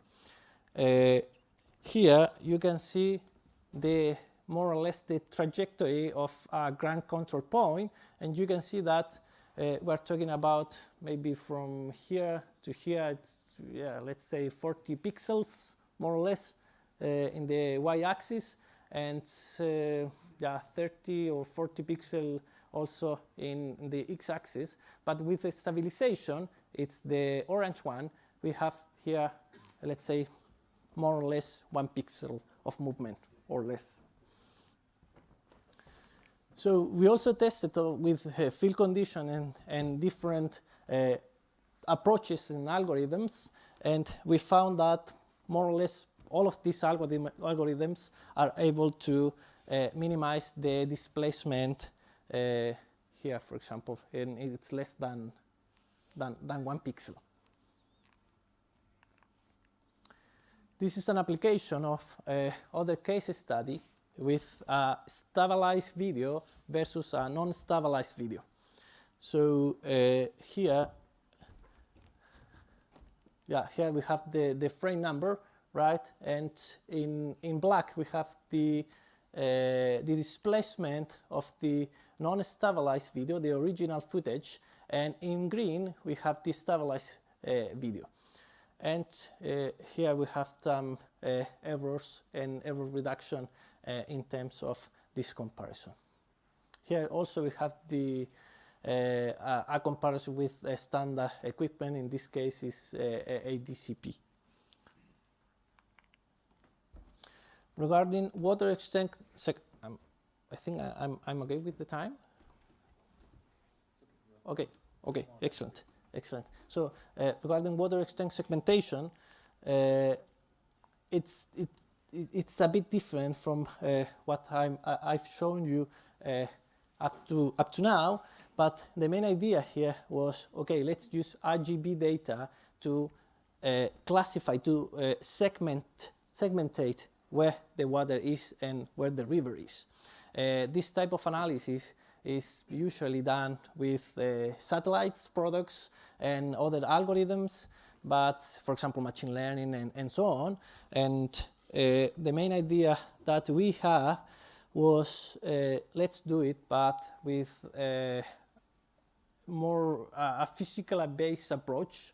So we don't need this this huge amount of data to analyze, right? If you use machine learning, you have to have all the cases, right? And you have to train your model and so on. If you use a physical based model, you can apply this model, and if it's a good one, in many different situations, and it will work.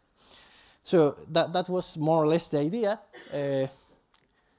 Important to mention that we can, if we see this image, we can more or less automatically see where the river and the vegetation and the other parts of this flat plain is, right? But computers, they don't have, for example, all of this information In this case, we have the RGB data. We have computers work with zeros and ones, and the idea was, okay, how can I translate all this information to have this model and to have the water extent segmentation properly done. And with a very good student, we started to analyze all of these things, and we found that every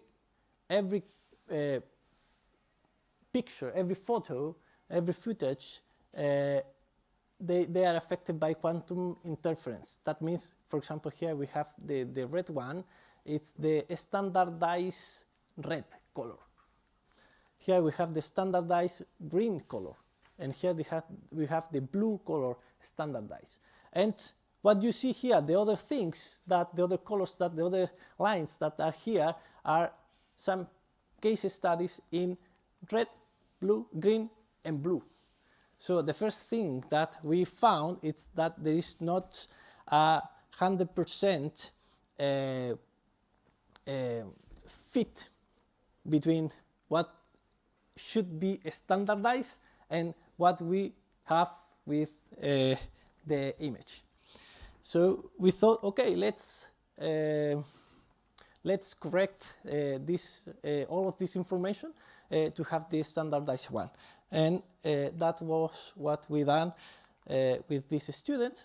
And we applied this idea, and the workflow, it's a bit more complex than what I presented a couple of seconds ago, but the main idea was to apply this workflow in different case studies. We used 27 case studies located in Denmark, and as you can see here, this is the location of the case studies, and this is the statistics of some important variables. We have the river flow here, we have the river width and so on, the river slope, and they are really different in these terms. For example, in terms of the discharge, the range is between 81 liters per second to more than 1.5 cubic meters per second. Okay, so this is how the algorithm works.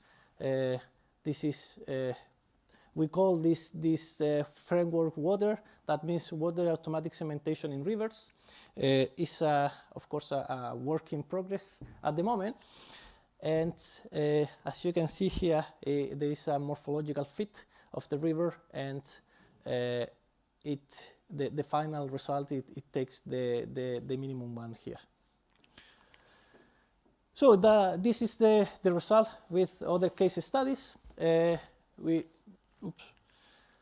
In yellow, we have the new algorithm or the new framework we are proposing, and in cyan we have the manual segmentation we did with the eyes actually. I'd like to put this result, this case study here as well, because as you can see here, there is a vegetated bar, and the algorithm was also able to detect where this bar was. So now we're trying to, we didn't test it so far, but we haven't tested so far, but we're trying to use this algorithm to detect where the bars are, and if we can find more useful information. This is a summary of the results. So you have here the automatic water segmentation, the framework we are proposing, and the manual segmentation here. You can see that the red line is the one-to-one value, right? If the estimation of water is the same that the manual segmentation, you are going to be on the red line. So you can see here that in all the case studies, the water framework works quite well. And finally, we are developing a software to do all these things in a good way and almost automatic. And the software is called also WOTA. There is a graphical user interface so far, and you have to upload the video and go through the steps to have the final result. So here it's some of the results. So you can see the mask of the river, and also it gives you where the symmetric axis of the river is, and also the river width. Good. So finally, I'd like to talk something about the some limitations and future perspective of this type of technology. But I think my time is up, so I'm going to pass this one. And there are a couple of books that I'd like to recommend to you. And in particular, this one it's about to be available in a couple of days. So it's a good one with many case studies and algorithms and frameworks. And almost all the people I acknowledged at the beginning of the presentation have contributed to some chapters here.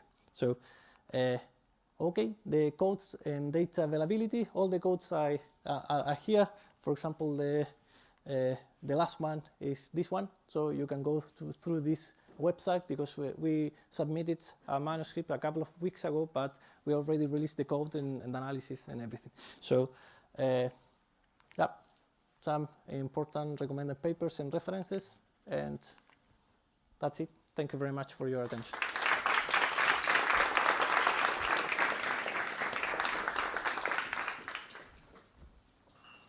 Okay, so yeah, now we're going to talk a little bit more about sediment, still about measurement and the inception of sediment transport, thanks to Rebecca. So, thank you.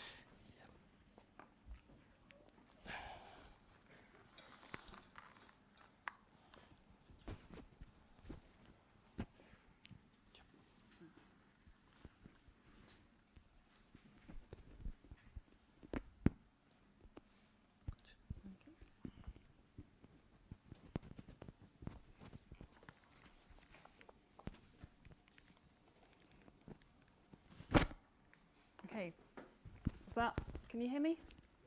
Is that good? Okay. So you've lost my slides.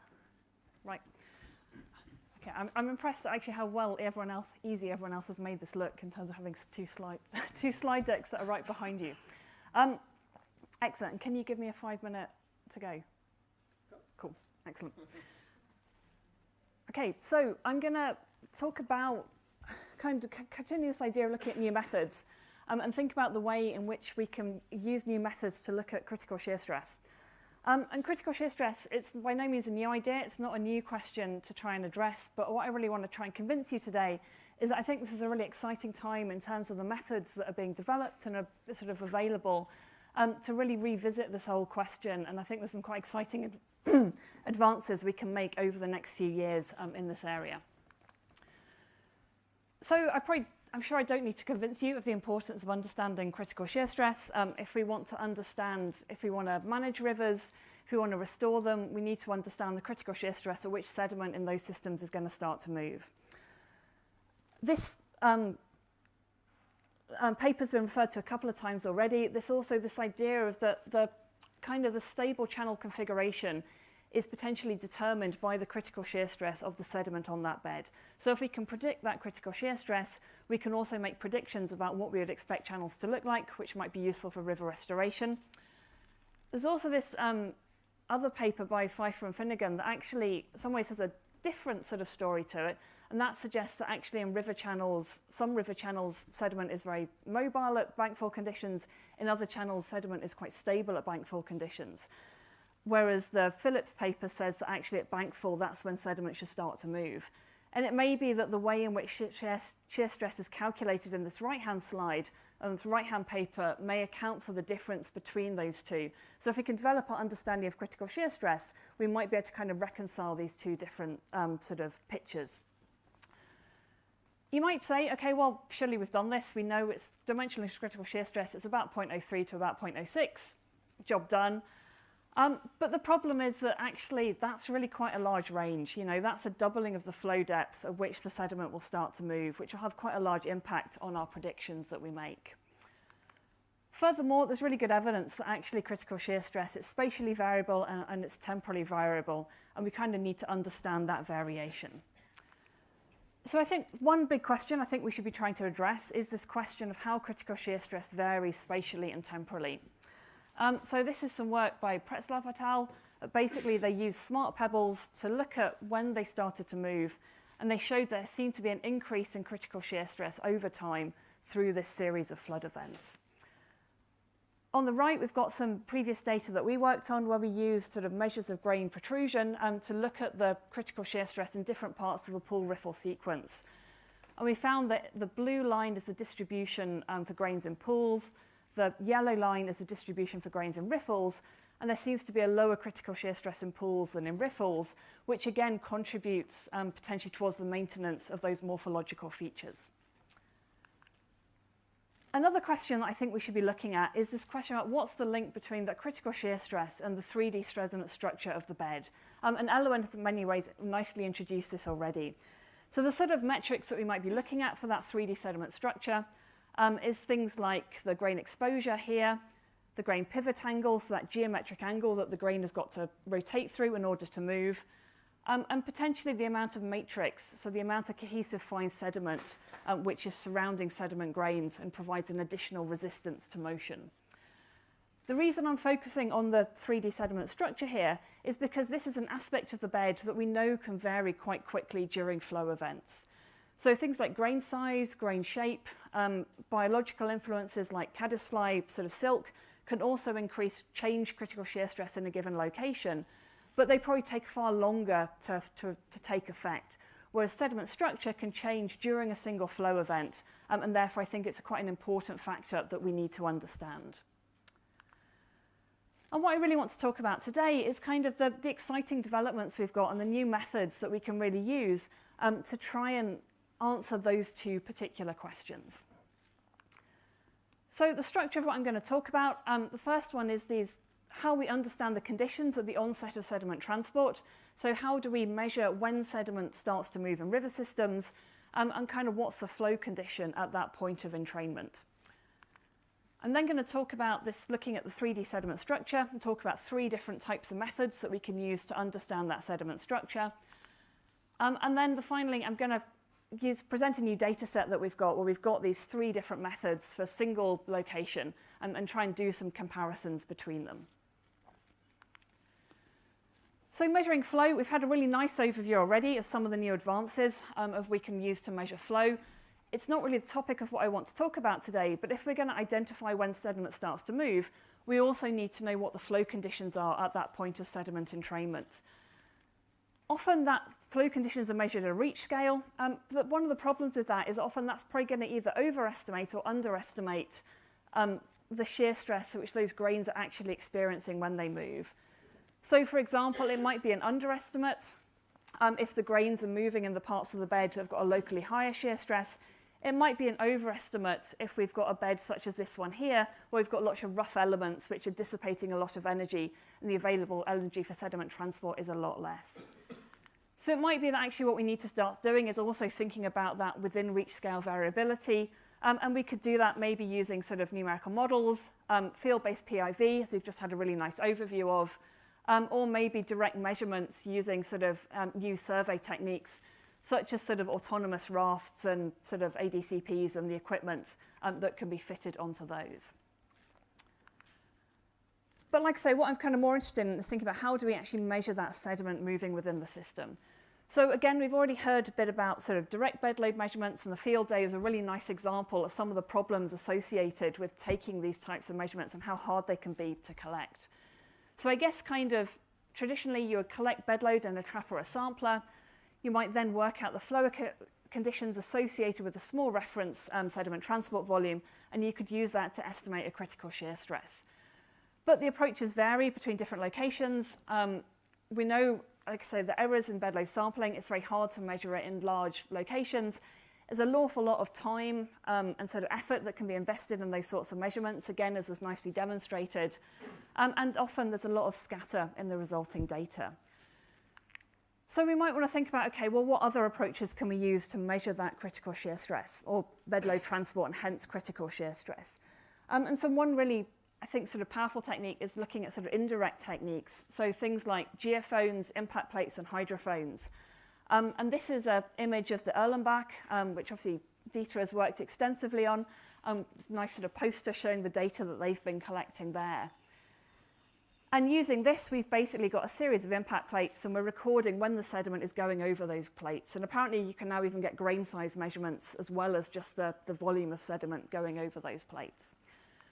And the sort of advances that have been made with this is some data from Estella et al.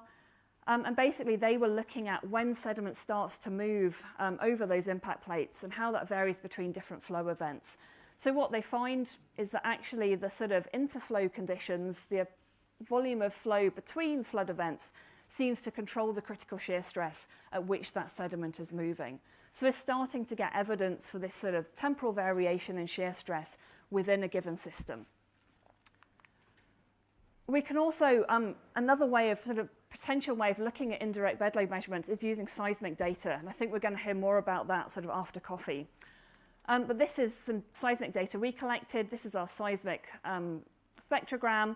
This is our discharge. This is some impact plate data. It still needs to be properly processed, but hopefully we're going to see if we can extract the bed load data from that seismic signal. And potentially by looking at different frequencies, we can actually unpick the contributions of the flow and the bed load to that seismic signal. So I think, again, this is a really exciting technique for trying to look at sort of sediment transport. And I don't think anyone has yet used this to kind of look at the onset of motion, but I think it's got a lot of potential. Another approach we can use to trying to look at this critical shear stress, the point at which sediment starts to move, is basically bed load tracers. And again, we've had a really nice overview of that and the sort of advances that have been made in this area. And there's clearly potential for doing this kind of at higher frequencies and over larger scales. However, I guess the limitation here is that we still only know where these grains started and where they ended, and possibly when they went past sort of fixed point antennas. We don't know exactly the timing of the motion of those individual grains. So we're still having to kind of equate the critical shear stress to those sort of total flow conditions within those known locations where we know where the grains were. Another approach is to then start using smart grains, so things like grains with accelerometers in them. So this is the grain from that data set I showed you earlier. And if you've got an accelerometer, you basically know when that grain is flipping over and when it's moving. So you can actually work out the precise timing at which that grain is going to start to move. So if you know the timing of the grains, you can then look at the flow condition at that location, and you can start to really sort of pinpoint the critical shear stress associated with entraining that grain. However, again, there's still the problem that we only know, again, those reach average flow conditions because we don't know exactly where within the reach that grain is. And one of the things I think it would be really cool if someone, maybe anyone here, could work out is how to kind of co-locate that grain with the accelerometers so we know where within the reach it is at the time that it's moving. And I think that would be a really sort of powerful advance to this work. So just to kind of, so that section, there's an increasing ability to measure when sediment is going to move within these sorts of systems. And we're starting to demonstrate quite comprehensively that these conditions are spatially and temporally variable. However, these measurements are not telling us anything about sediment structure at that time of entrainment. So therefore, it's kind of, we're not really kind of getting to what's the underlying factors that's causing that variation. So therefore, I think sort of in parallel to that, what we need to do is think about how we can measure this sediment structure. And there's kind of three approaches I'm going to tell you about. The first one is direct measurements. The next one is terrestrial laser scanning. And the third one is sort of CT scanning. So kind of we're looking at increasing levels of complexity. And again, measuring sediment structure, a lot of this is not new ideas. You know, these are sort of ideas that have been developed for several decades. But again, I think this is a good point to try and revisit some of these ideas because we can build on quite a lot of the earlier assumptions using these new approaches. So there's been a whole sort of load of theoretical laboratory and field approaches. But a lot of these kind of previous work have made assumptions like things like spherical grains. And we know that most grains are not spherical. And using the newer data sets, we can actually try and move beyond that assumption and see what impact that has on the results. There's this question about the pivot angle and what it actually means. So a sort of standard approach is that you would use a force gauge to push that grain, and you would then use that force to calculate this pivot angle here and kind of back calculate it. The problem is that if you had a grain like this, where you've got cohesive sediment holding that grain in place, the force to move the grain might be exactly the same, but the geometric angle in those two cases is actually very different. So using these new techniques, we can start to unpick these different contributions of grain geometry to that resisting force. And finally, grain exposure. Often grain exposure is assumed to be a 1D value, but actually grains are 3D, and there's kind of, we can actually start to try and incorporate that sort of 3D variability into our measurements of grain exposure. So the direct measurements, what do direct measurements look like? Well, we can go and sort of actually directly measure the forces required to move grains. So what we do is you get a force gauge, you basically go around, you push individual grains, and you measure how much force it requires to move. And I have to admit, when I do these sorts of measurements, they do feel like a slightly noddy thing to be doing. It doesn't feel like you're doing technical science. But actually, I think you can get some really nice results from these sorts of data sets. We can also do things like stick loops onto grains and pull them up vertically to measure the force in that direction. And then the other thing you can do is measure grain protrusion. Again, as Elowen has talked about, take a ruler and you can actually just measure that protrusion directly in the field. It's a very simple thing to do, but again, I think it's actually a very powerful measurement to make. So the sort of results we can get from that, these are some distributions of pivot angles. So again, blue is the pools, yellow is the riffles, and what you can see is that the blue have all got lower pivot angles than the riffles, and that contributed towards that distribution of shear stresses that I showed you earlier. And again, Elowen's work has really nicely shown the importance of protrusion. So this is a data set, this is protrusion here, this is resistance force relative to weight here, and you can see that as in the field, as the grains protrude more, they start to become easier to move. And this is another data set here, again, protrusion, critical shear stress, and we seem to get a negative relationship between the two. So terrestrial laser scanning, how we kind of move on a step from those kind of very simple measurements to kind of saying, okay, well, what happens if we measure that bed topography? So we can measure that surface bed topography in high resolution, either using terrestrial laser scanning or also sort of structure from motion would also give us that. So if we've got a sort of 3D representation of that gravel bed surface, what can we measure from it? So one of the things we can measure is basically grain exposure. So again, this is some data that we collected. We basically laser scanned different patches of the bed. We manually drew around the outline of each of those grains. We were then able to work out how much that grain was protruding relative to the surrounding bed area. And what we find is that, again, the pool grains up here are protruding more than the riffle grains down here. And this kind of contributed to our overall sort of classification of the mobility of grains in different parts within that sequence.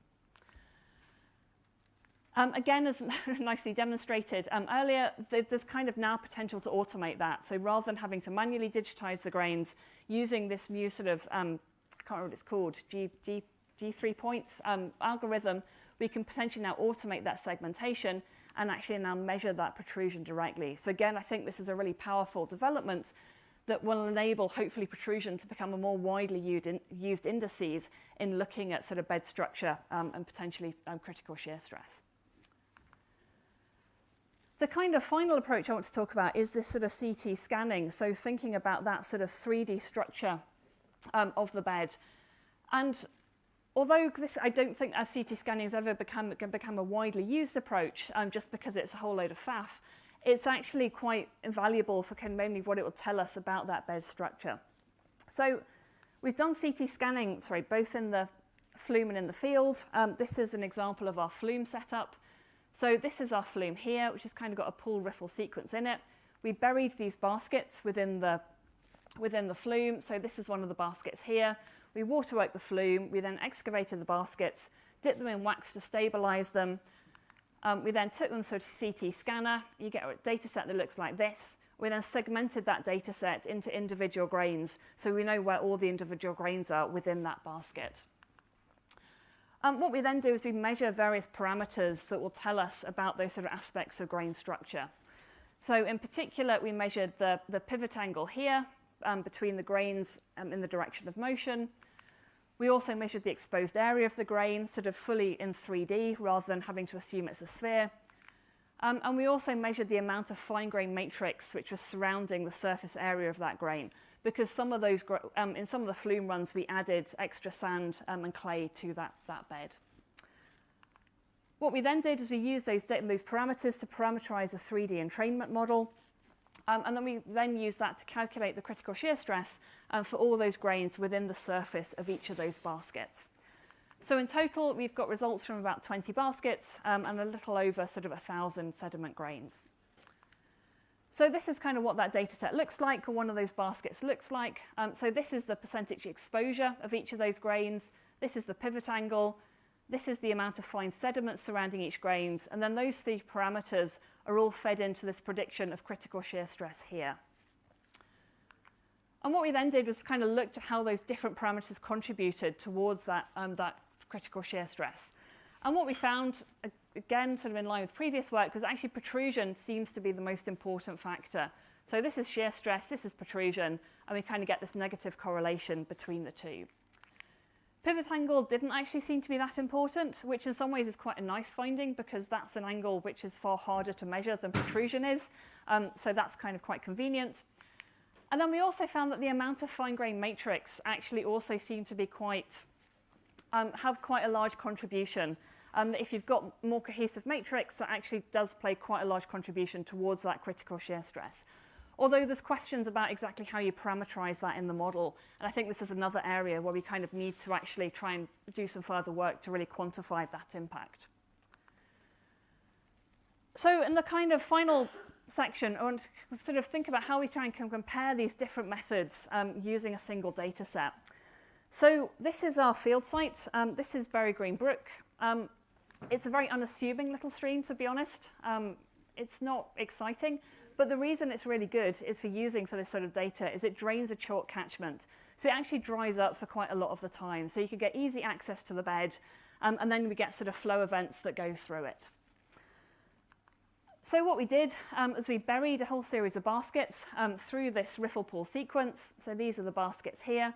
And these baskets were buried in the pool head, the pool deep, the pool tail, and the riffle.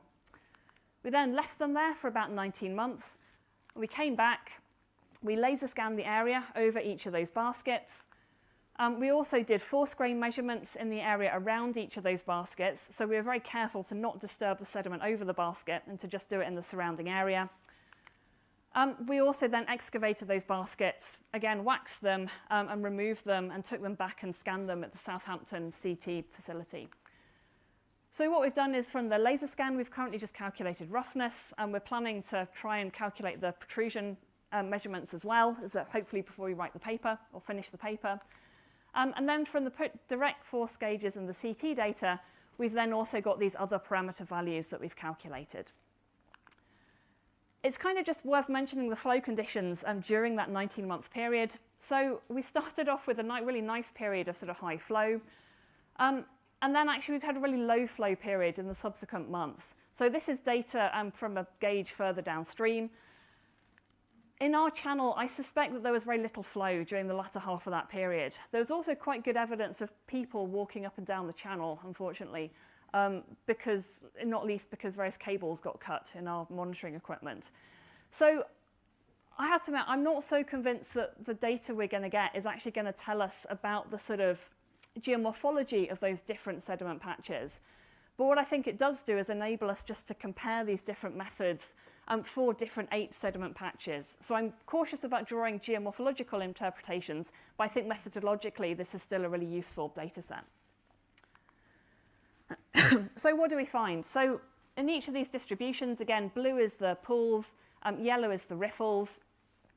And we've got like 2 sequences. I should have said we've got like a first sequence and a second sequence of that sort of pools through to riffles. So in each of these, the first sequence is the first blue one, and the second sequence is the second blue one. And so what we find is that we've got variation in grain size. So the grain sizes seem to be lower in the second sequence than they were in the first sequence. And the same applies to the sort of normalized push forces, so the forces required to move those grains. Protrusion doesn't really seem to vary between the different parts of the sequence.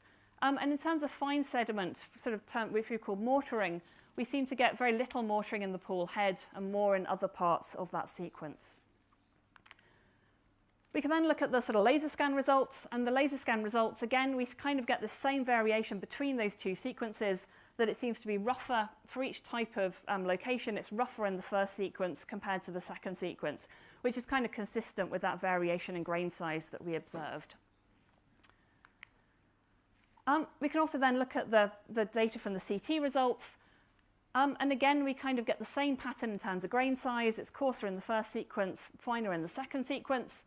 We actually get a pattern in protrusion in the CT data, which we didn't get in the sort of direct measurements.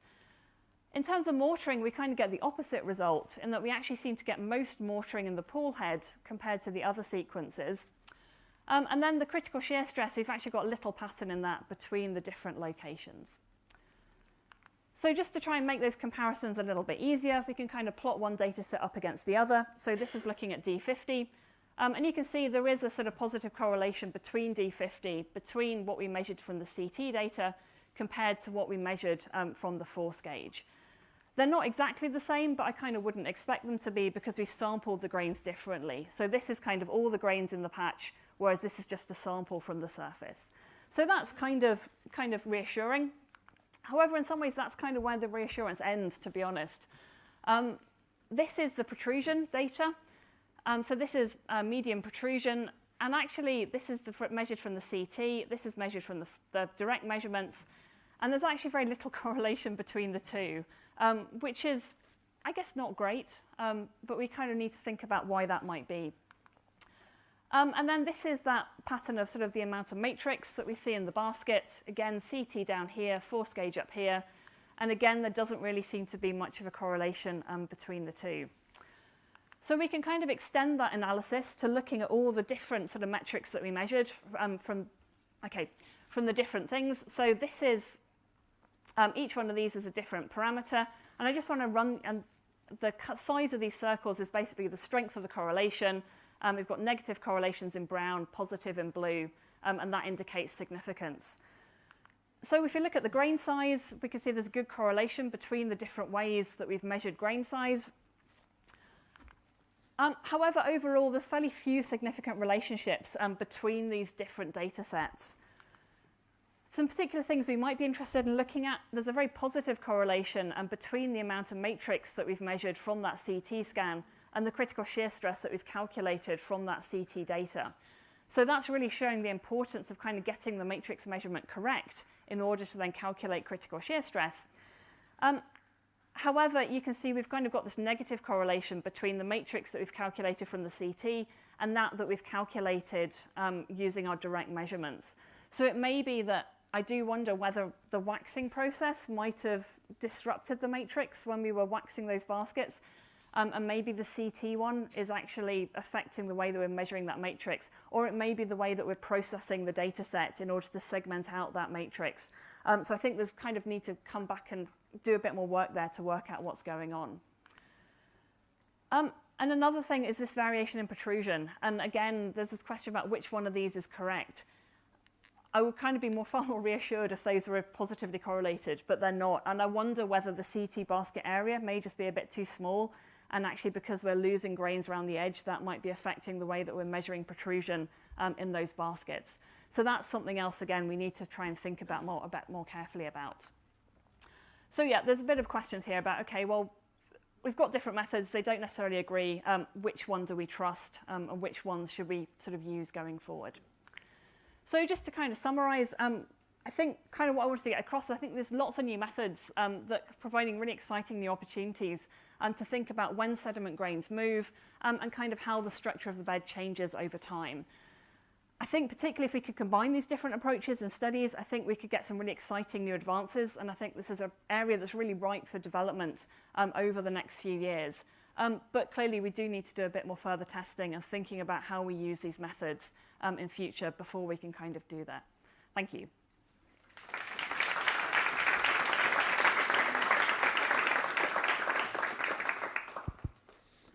Okay, so it's time for question now. So please, Alonso, come with us if you have any question. Yeah. Yeah, thank you both for the presentations. Really great new techniques and new sources of information. So it's nice to see these advances. My question is for Rebecca, because of course, we're always thinking about the shear stress question. I just wondered, whether we're talking about the same thing all the time, right? I feel like, John Buffington had that review kind of defining two different types. I feel like we need to make that more formal because they are different in my mind, right? One is the reach scale analysis, and the shear stress is related to the overall reach parameters and the force balance kind of at that scale. And, from what I've seen, the tracking data, that really correlates well with energy and the excess energy in the flow. So it's more than just a force, right, required to tip it out of its pocket or something. There's an energy required to do the work to move it to a given location, whereas what you're talking about with these is more local and might not correlate with energy, right? It might correlate with force impulse and that kind of thing much better. So it's a different dimensions to the problem. I mean, yeah, I think you're completely right. And I guess one of the... Oh, is this not on? Yeah. It's okay. Okay, right, okay. Okay, to be honest, I'm not sure I have a lot of answer to that, apart from say yes. I mean, I think clearly we need to be careful about, what we're thinking about and, I guess what I've talked about here is entirely field-based, and you're right, there's a whole load of more sort of flume-based stuff, which might be getting more at that sort of, I guess, the sort of impulse idea of looking at grain momentum, or sort of grain entrainment, and how do we, again, sort of go from those to kind of field situations. I think it's a good point. Another question for Rebecca. So in terms of thinking about the role of fine sediments on the critical shear stress for the coarse materials, I perhaps naively had previously thought about it more in terms of a protrusion effect. As you kind of fill the interstices with fines, you're changing the protrusion of the coarse materials. But you're seeming to describe it more in terms of a kind of you use the term mortaring, perhaps cementation. So perhaps you could comment on sort of the relative influences of that protrusion versus cementation. And then the related question is thinking about how the role of fines varies across the hydrograph. On the rising limb, are the fines being swept out so that you have a coarser bed at the highest flows, and then the fines come back in on the falling limb so that what we measure after a flood is not necessarily characterizing the forces the grains are experiencing at the peak. So I don't know if your data actually are able to, provide insight on that, or your knowledge at least. Thanks. No, thank you for that question. So the Berry Green Brook, it's got fine sediment in it, but we tend to see it more stuck in the sort of interstices between the grains, rather than it being sort of accumulating on the bed surface. So it's actually, I think at that location it doesn't have there's not enough to have an impact on protrusion. Clearly at some locations, then that potentially will have quite an impact in terms of, I guess, smoothing the bed and affecting particularly the flow field over the bed, and hence the forces on the grains. And that's a whole other area that, I think we probably do need to sort of do some work on. I guess in Berry Green Brook, I guess the reason we're thinking about it as mortaring is more just because that's the impact that we see. And what we particularly seem to notice in the previous work is that it's almost where the pool tails, basically you've kind of got flow going down into the bed, and I think that's where you've got suspended fine sediment. It's then sort of going down into the bed, and that's kind of where all the fines are being dumped. So that seems to be the part of the bed that really kind of gets a lot of this mortaring effect.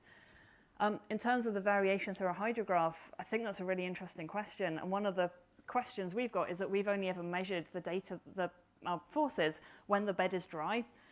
And it's a kind of clay-based substance, or it's clay-based, and we have measured data one day and then it's rained overnight and we've gone back the following day, and the mortaring effect seems to be a lot less important because the bed is all wetted up a bit. So I do have a question about whether the data that we're measuring is only important because we're measuring the bed when it's dry, and actually maybe when the whole thing wets up, the influence of the clay is a lot less. So I've actually had a student filling pots full of sand and clay and basically wetting it up, putting marbles in, measuring the forces to pull the marbles out. And then she's been letting the pots dry out over time and seeing how that affects the forces. So we can maybe try and get a handle on whether or not that moisture is affecting that force and kind of what that means for interpretation of our field data. Yeah, hi. I have a question for Alonso, and it's about using the YouTube videos. As far as I know, you need to know the internal camera parameters, and you need to have ground control points to actually georectify those images, right? And then get good estimates on them. How do you do that using random videos from YouTube? Yep. That's a good question, actually. Thanks. It's hard to go through the analysis if you have no more information. So that's right. In this case, we did have some information, and for that reason, we could go through the analysis. In case you don't have it, in my opinion, it's almost impossible. I mean, auto rectify the images because you need the ground control points and so on. But still, you can apply image velocimetry algorithms, and you will have this information. So. Yeah. And for the control points, do you use features you maybe identify in the frame and then try to find them on satellite data or something like this? Do you? Yeah, but there's an issue with the resolution. So you need to know exactly where the ground control point is. And in my opinion, if you use satellite data for the coarse resolution, I don't think it's good enough. I also have a question for Alonso. In Western Canada, we have a lot of really thick forest canopies that force you to fly drones at lower heights, especially over smaller some of the smaller mountain streams. Have you tested the effect of distortion when you have to tilt the camera angle in order to see the full channel width? And I suppose that question also would apply to a smartphone with that distortion when you're not angling directly overhead of the bed. Have you tested the effect of distortion for your seating quantifications and I suppose even for various calculations of what it extent? Okay. Yeah. Yeah. Actually, we haven't. But it's if you have the camera, not, I mean, right to the river, you have this angle, right? And you have to auto rectify the images. So, and again, you need these ground control points to perform this analysis, and then you can apply the image velocimetry algorithms. Yeah, it's in my opinion, it's a well-known thing. We haven't done it, but I read a paper just a couple of days ago, and some guys from France, actually, they did it. They did it with, again, numerical analysis. It's like a video game they did. So they have the river, they have the cameras, and they have different other conditions, for example, illumination and so on, and different position of the camera. And they analyze this effect on image velocimetry algorithms. So I can send to you the paper later. Yep. Yeah, thank you. Thank you both guys for your presentations. They were super interesting. My question is for Rebecca. Bruce and Andrew's questions got me thinking about the difficulty of the problem.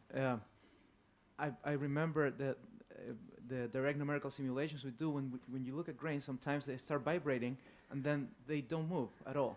And sometimes they start vibrating and they start moving and turn into bed load transport. So if you look at a grain scale, you have a temporal variability, as Andrew said, right? Depending on how much the grain was, on the bed and all that. Then you have a spatial distribution, a probability distribution of critical shear stress as you increase the area of your bed that you're analyzing. Maybe that PDF converges to something that you can say is spatially stationary, and then you keep increasing the area, and then you start having scale effects because the grain size changes or the slope changes or the. So my question, and I understand the problem is so difficult, but do you believe in critical shear stress and and no, I mean in like that Phillips paper and things like that, where it's super global, super general, but when you look in detail at the difficulty of the problem and all the variability and non-stationarity, temporal and spatial, is it really something that we should believe in? I mean, I think, isn't it that quote about almost democracy that it's the bad option, but everything else is worse? I think also applied to peer review. I mean, I suspect it may be a similar thing that so much of kind of the way we think about rivers and manage rivers is predicated on this idea that there is a critical shear stress.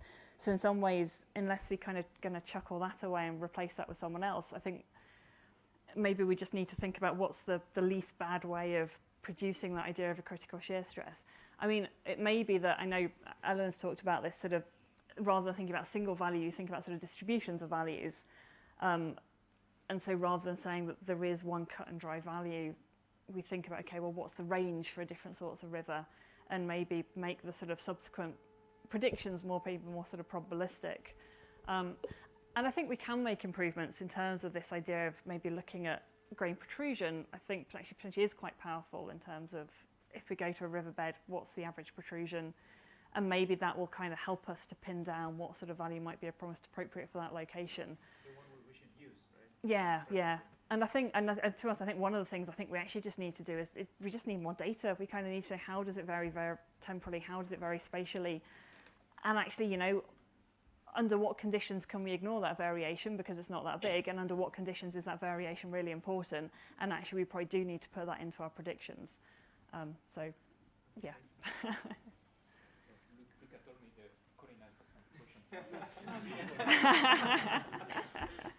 This is for Rebecca, one from Peter Wilcock. Does an increase in matrix content increase or decrease critical shear number? Yes, because increased sound in the matrix should decrease shear stress, but you refer to cohesive matrix. And a question from David Milan for you again. What about the stickiness of the matrix? Matrix with more clay silt has cohesive forces also. Can this be linked to critical shear stress? Is there a relationship between clay silt ratio in the matrix and critical shear stress? Okay, that's about 3 questions.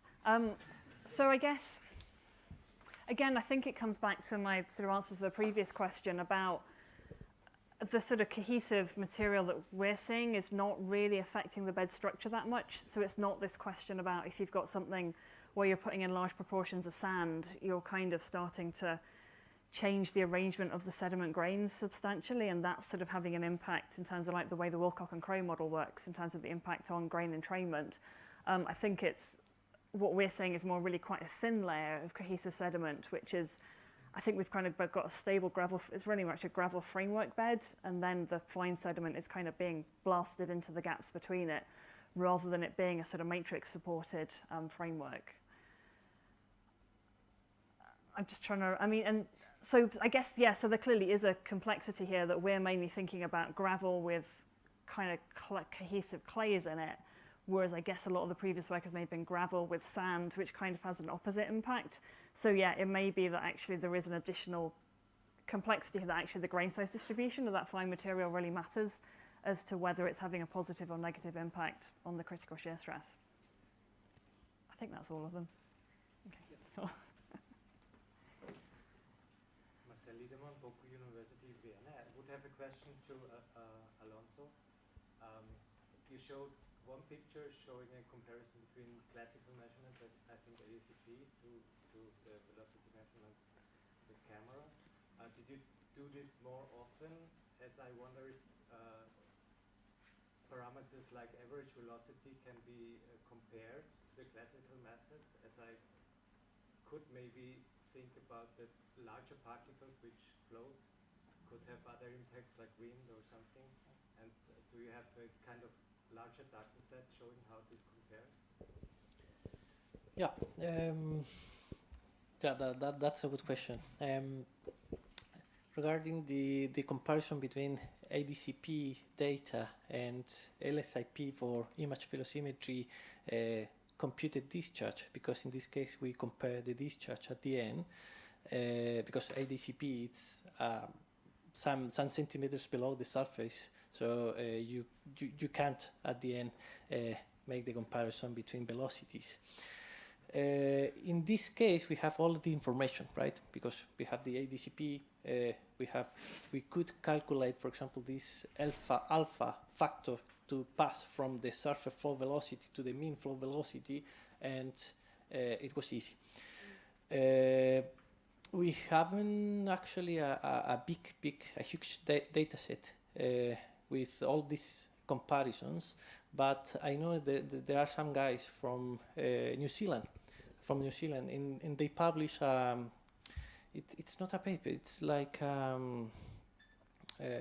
recommendation book, and it was recently published with analyzing this issue. So I think I haven't read it so far, so I don't have more information, but interesting. So I think they've got a lot of data, and they wrote this recommendation book. I have a question following yours. So it's because you try to evaluate some of the uncertainties of into LSPIV measurements, and I was wondering if you try to evaluate the uncertainty due to, if you want to measure discharge, of course, due to the bathymetry that you don't know when you measure. Often you have bathymetry after or before the flap, and also on the coefficient we were talking about, the alpha coefficient, which is function of the roughness and bottom. So did you try to evaluate the uncertainty of this parameters? No. No, so far. Yeah. It's they are open questions. So we have to work more on these issues.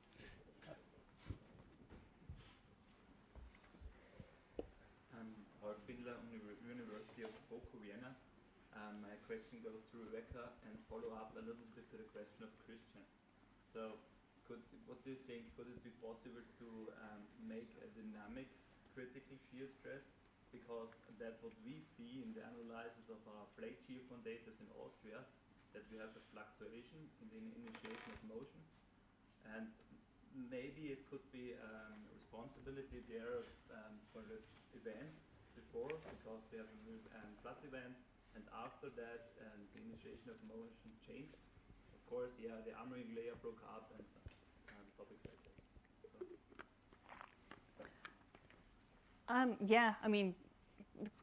I think that may well be one way of doing it. Certainly Joel's done some work looking at kind of critical shear as a state function, which would kind of build on that idea. So potentially, yeah. I think. Okay, I would like to thank everybody. We are a little bit late, 10 minutes late, it's not that bad. So I would like to thanks again, Rebecca.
So I've been told the first presentation of this session number 13 is going to be shown as a video, so it's not an online presentation. But this essentially means that for the very last presentation by Velio, we will have a little bit more time for discussion. I think he's happy about that. No? Unfortunately, I can't be there with you in. Hello, colleagues. Unfortunately, I can't be there with you in person due to a conflict that arises with the rescheduling of this conference to the current dates that it's at. But Christian has asked me to provide a video of my presentation. So today I'll be talking to you about transport in streams and rivers. As we all know, streams and rivers are what drains our natural landscape, and you can see here some pictures of these kind of pristine mountain streams, which then drain through agricultural land and the likes, and as it makes its way through to the ocean, as it's passed through the agricultural land, you can get things like fertilizers being added to the stream, and the fertilizers will do what they do and cause growth of algae and the likes within these waters, which can lead to harmful algal blooms, such as those depicted here on Lake Erie, or the very, very famous dead zone, which occurs in the Gulf of Mexico when such harmful algal blooms occur. One of the challenges when we think about streams and rivers is, if you think of any undergraduate course that you've taught, we tend to teach people and talk about streams and rivers as just being nature's pipes, you know, flow through a pipe. We have nice equations that can describe these kind of things, open channel flows, and we use them quite regularly, and they are indeed quite useful. But of course, we all know that real rivers and streams are not simply pipes. They're much more complex than that. And in particular, it's very, very important to account for the fact that there is interaction and exchange between the flowing surface water and the surrounding subsurface, as really, really nicely depicted in this famous picture by Stonedal in 2010. Now, what does this mean? This is a very, very famous experiment that was conducted in the mountains in Oregon, and it's a breakthrough curve. So where they have injected, in this case, some rhodamine at one point, and then they measure the concentration of that.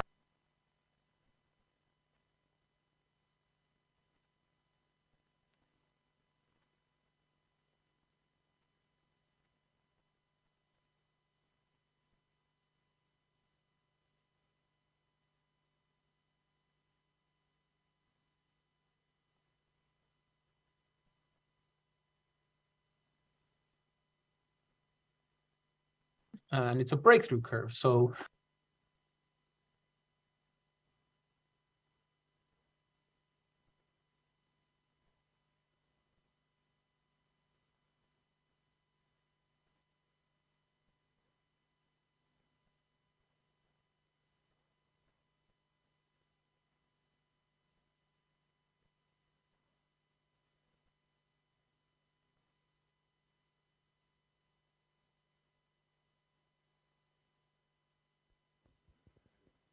okay, so I think maybe everybody has heard that Velio Coelho will now give his presentation.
Ah.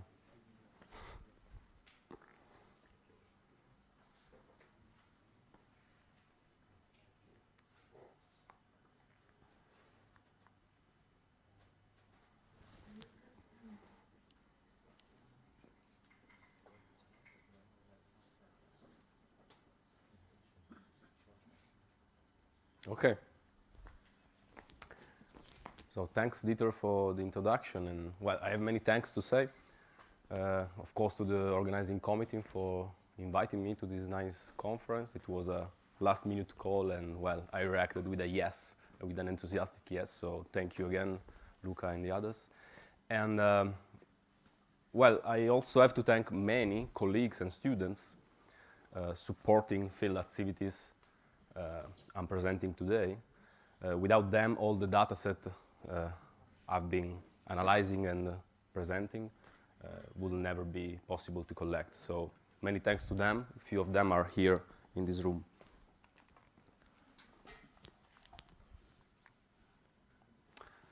Okay, I will start from the motivation of this study. And well, I don't want to be classic, but I'd like to laugh with you, because during most of the presentation of this meeting, I had the same feeling that segment transport is still an open problem, as we know, and is very difficult to measure. That's probably why we have a lot of models, equations, empirical equations, theoretical equations, and well, we are still far from having complete analytical solutions for this problem. At the same time, data are still scarce, especially for bed load transport. Yes, of course, because it's difficult to measure. So, well, this not help. This does not help, and yeah, Messer Galileo will not be happy about that. So, my feeling is that even though many papers are there analyzing bed load transport data, still few shared data sets are available, and that's something we probably should think about and work more on. And well, the reason why is probably that long-term standardized observations are scarce, and the few available are kind of precious and still kept as a secret.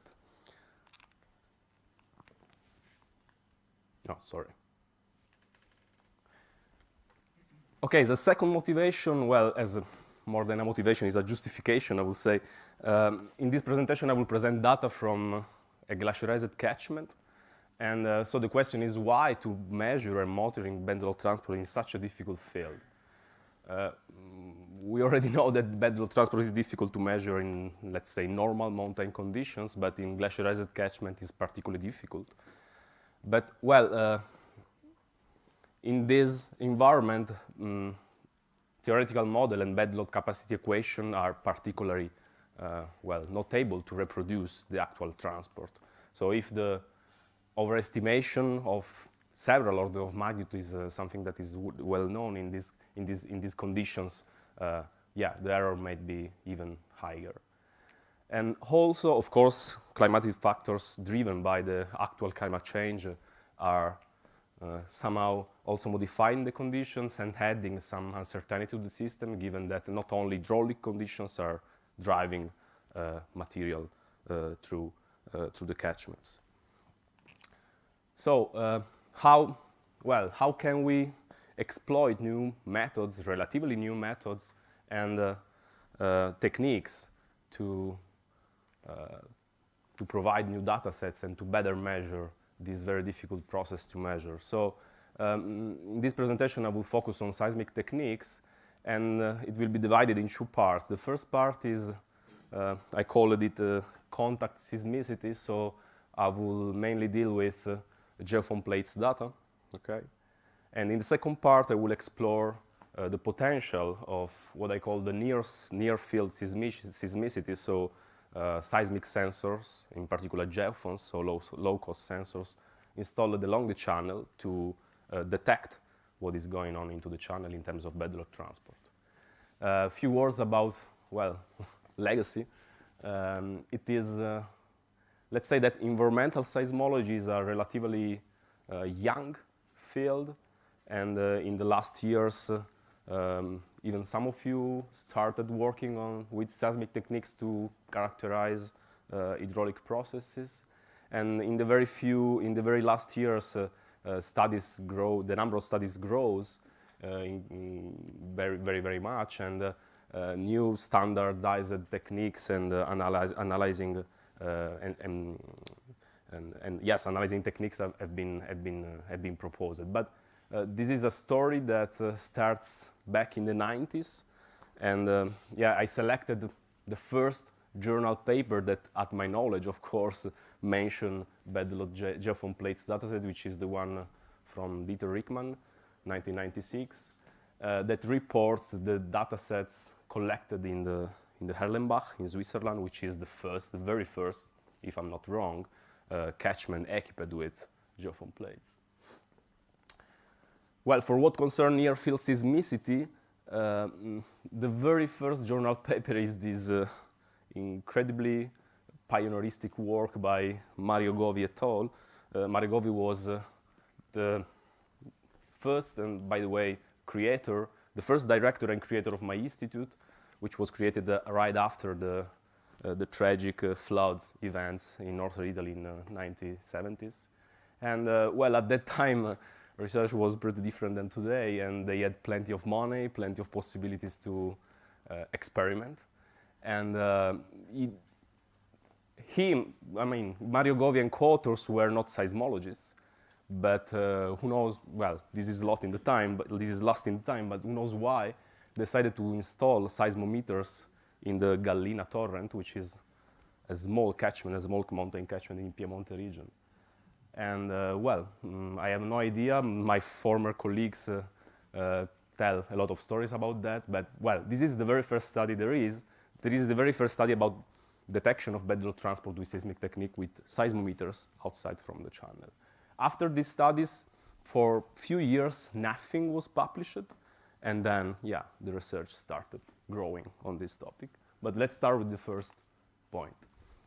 So our experiment, let's say, was set in the Sulden Basin, which is a relatively small mountain basin located in northeastern Italy, 130 square kilometers, and it is characterized by a nivoglacial regime.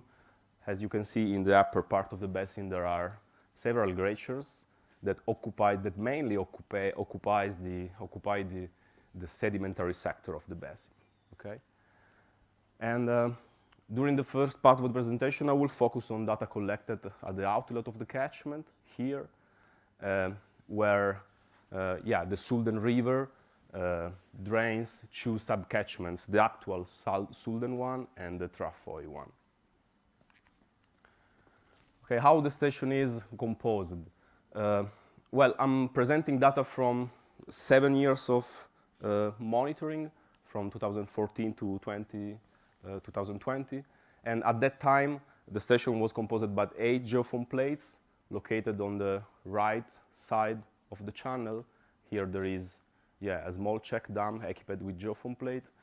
And what is a geophone plate? Many of you, of course, know it, but well, basically is a steel plate that covers a geophone which is solidal with the steel plate and vibrates together with it. Okay, there are some elastometers which are supposed to damp the vibration produced by low intensity seismicity of the water flow. Of course, in the real world, you saw the animation before, one particle hitting the place and a nice signal producing with a clear start and a clear hand and a rising limb, a falling limb, and so on. But of course, in the real world, the situation is often more complex, especially during high-intensity transport periods, when you may have multiple impacts on the plate, you may have impacts on different locations, so the very same grain impacting in the center of the plane produces a different signal from the one produced by a grain impacting on the border. There are several experiments that show these effects. So that's why it's normally now, let's say, established that direct measurements are,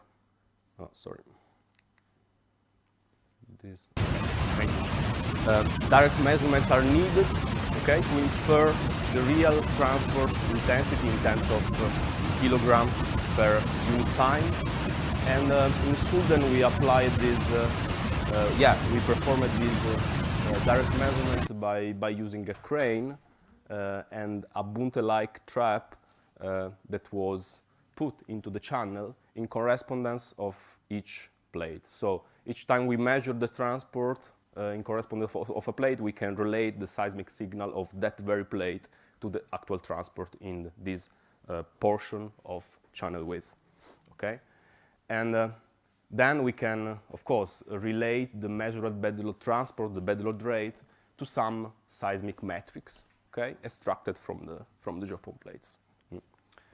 It sounds pretty straightforward, I would say, but of course is not, because many sources of uncertainties are there.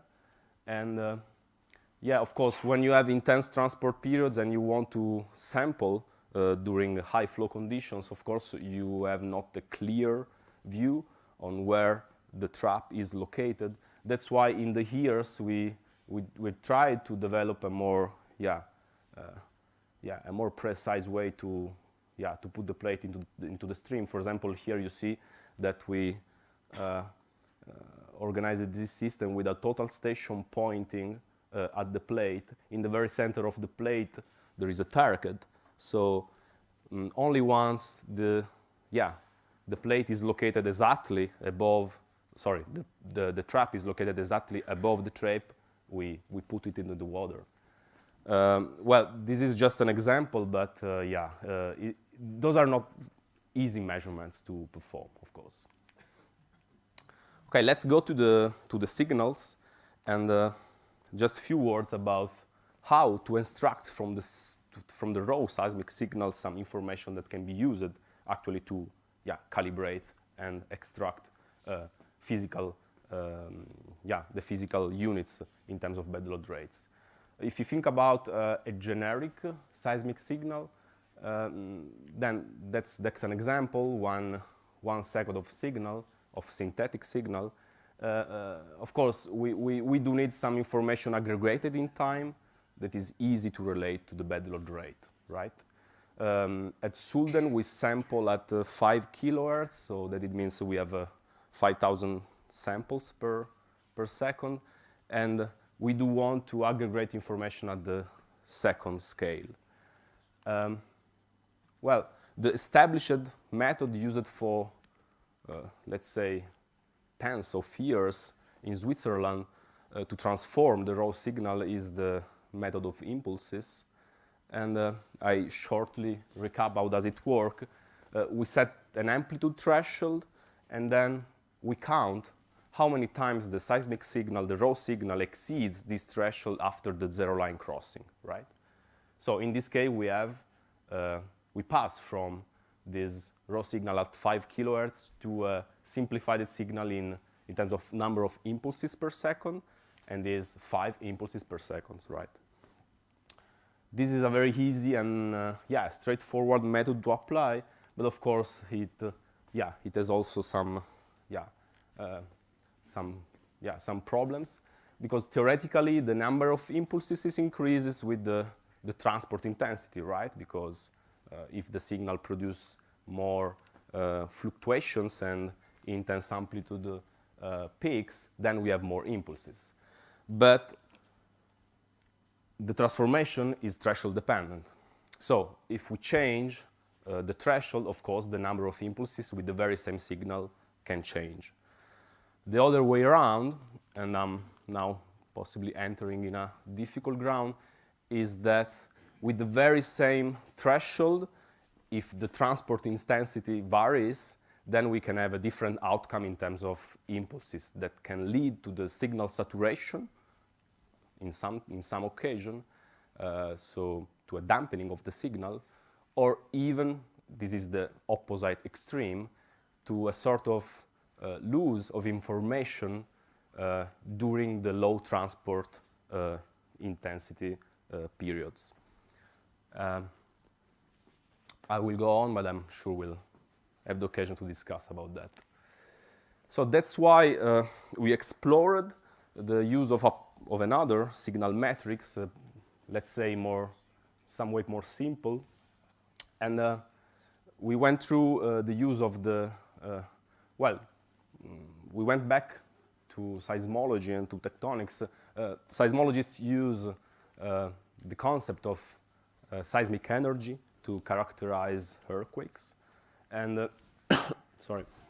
Of course, in our case, we are very close to the source, so we can neglect many constant values, and we go for the use of this simple equation, which is basically the integration of the squared amplitude in time over the investigated time period.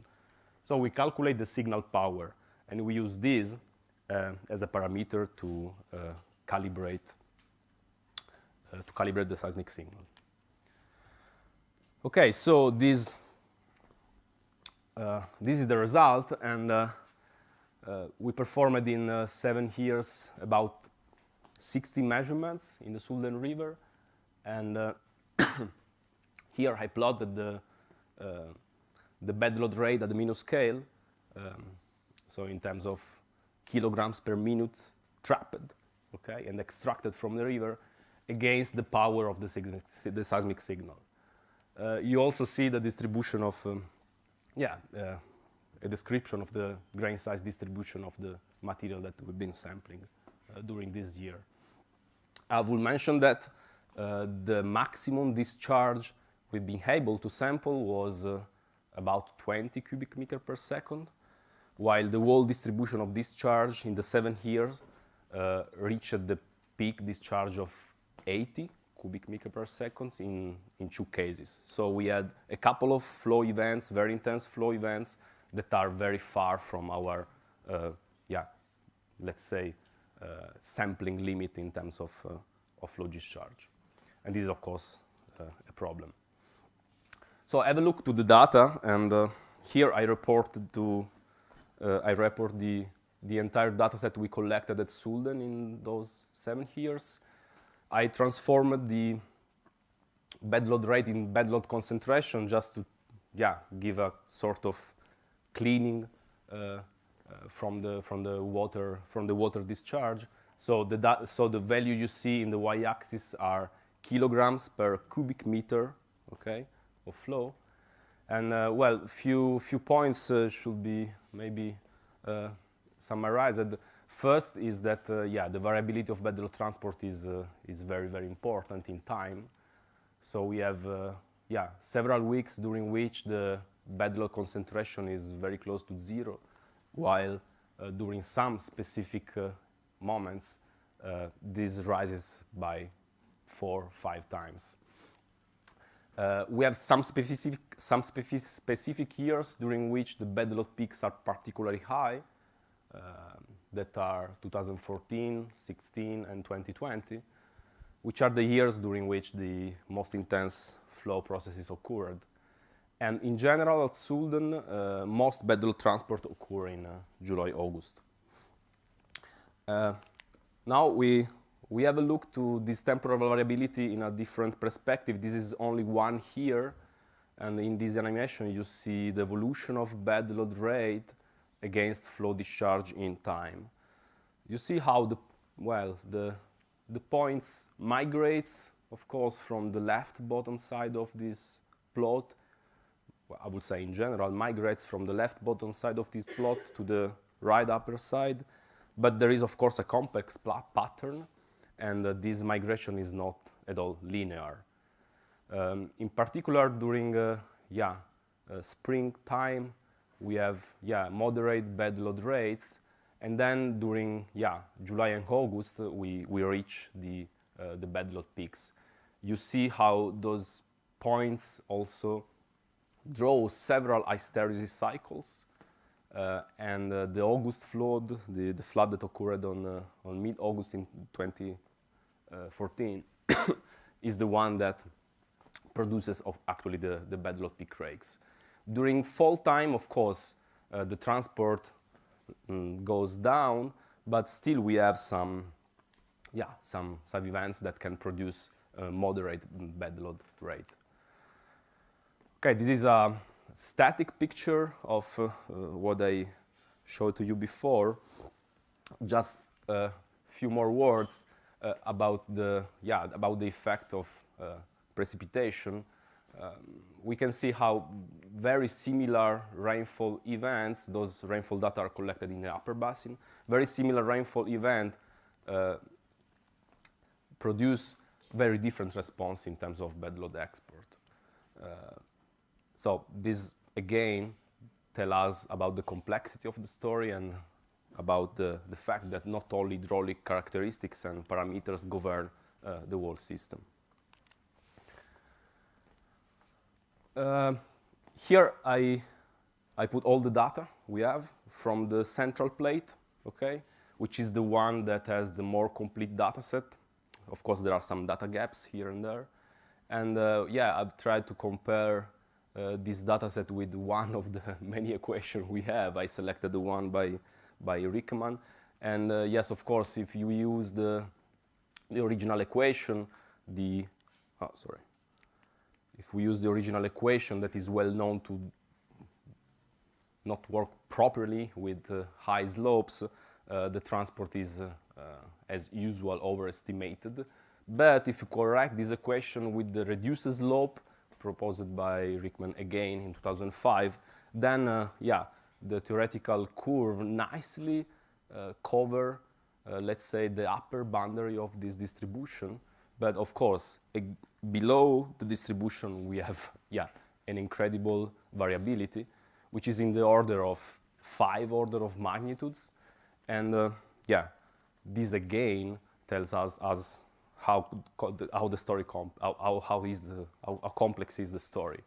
And here I also tried to there are several inputs during the workshop about the critical shear stress. We started with, I remember, with a question, which is the best equation to to constrain the critical shear stress, and today we follow up with we will possibly forget about the critical stress and invent a new concept. But well, this is complex. In our data set, at least we are able with seismic data to infer the critical flow, or at least the minimal critical flow, because of course this value of flow discharge at which bed load transport, let's say, starts, or at least is measured there, may vary as well in time.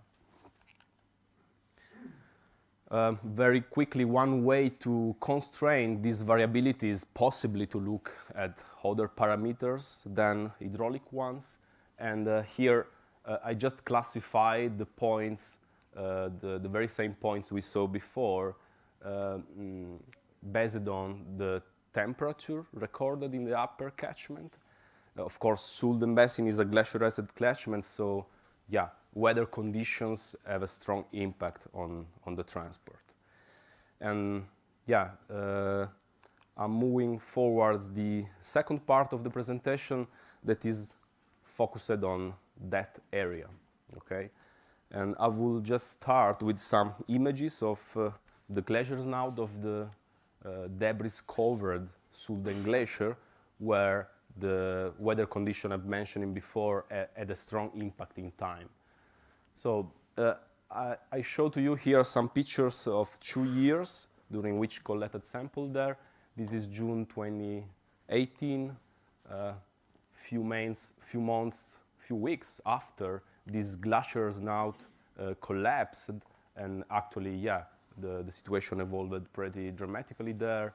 And after 1 year, the glacier retreat was in the order of about 30 meters, and 1 year later, we reached the 100 meter of glacier retreat. Of course, these dynamics has a strong impact on the bed load transport in terms of sediment sources available to be transported.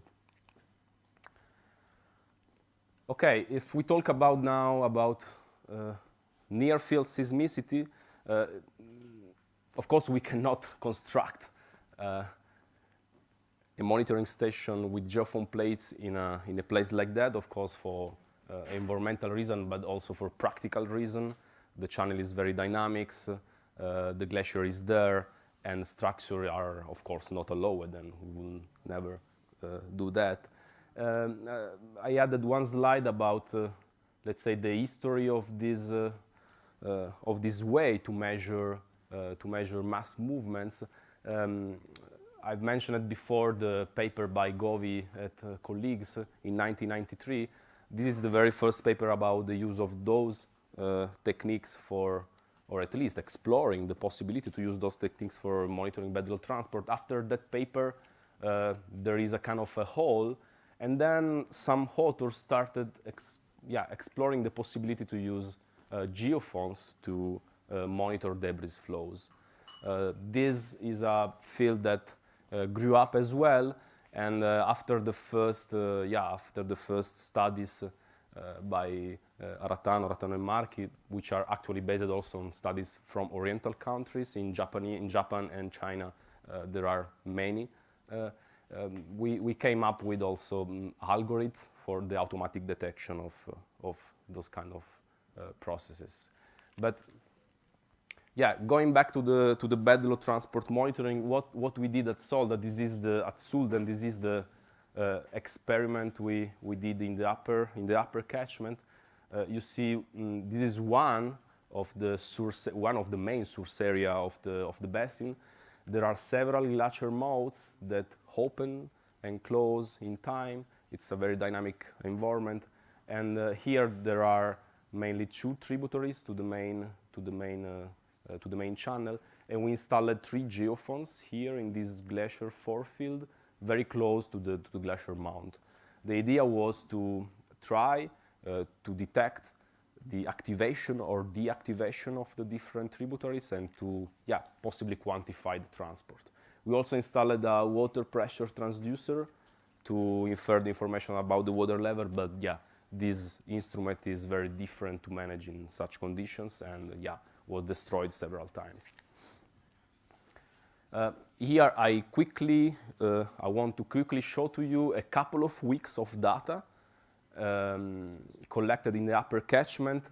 Those are, again, data from the station located at the outflow, and we are during the glacier melt season in August 2090, and I will compare a couple of weeks during which we had in the first one small flow events of about 30 cubic meter per second peak discharge with a second week of, let's say, ordinary flows produced by glacier melt. How to do so? Well, of course, detecting the vibration produced by bedrock transport close to a torrent is a classical inverse problem. We are interested in the source, which is, in our case, the bedload, but of course there are other sources of vibration. For example, flow turbulences or the slope processes. If we want to,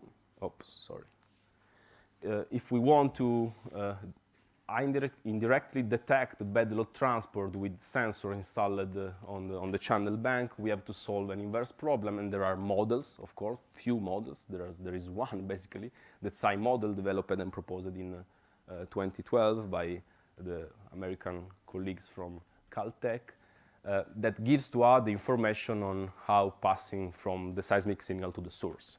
So there are ground parameters, of course, because the seismic waves pass through the ground, and there are stream parameters that has to be done to infer this information. Here I report the Psi model simplified by Becker et al., which is, let's say, easier to explain in a few minutes. And basically the model provides the particle size dependent bedload rate at 1 meter scale of length, of channel width, of particle of mass m and diameter d. So the bedload rate depends from the diameter of the model explain the bedload density in terms of variability, in terms of dependency from the diameter, because of course larger particles produce more intense vibrations. Okay.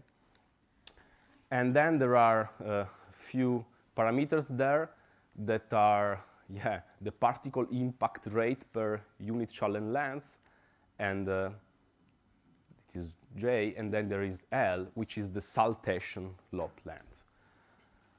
Well, to solve the equation and to parameterize the model, of course, many information are needed, which basically are which are coming from ground parameters and stream parameters.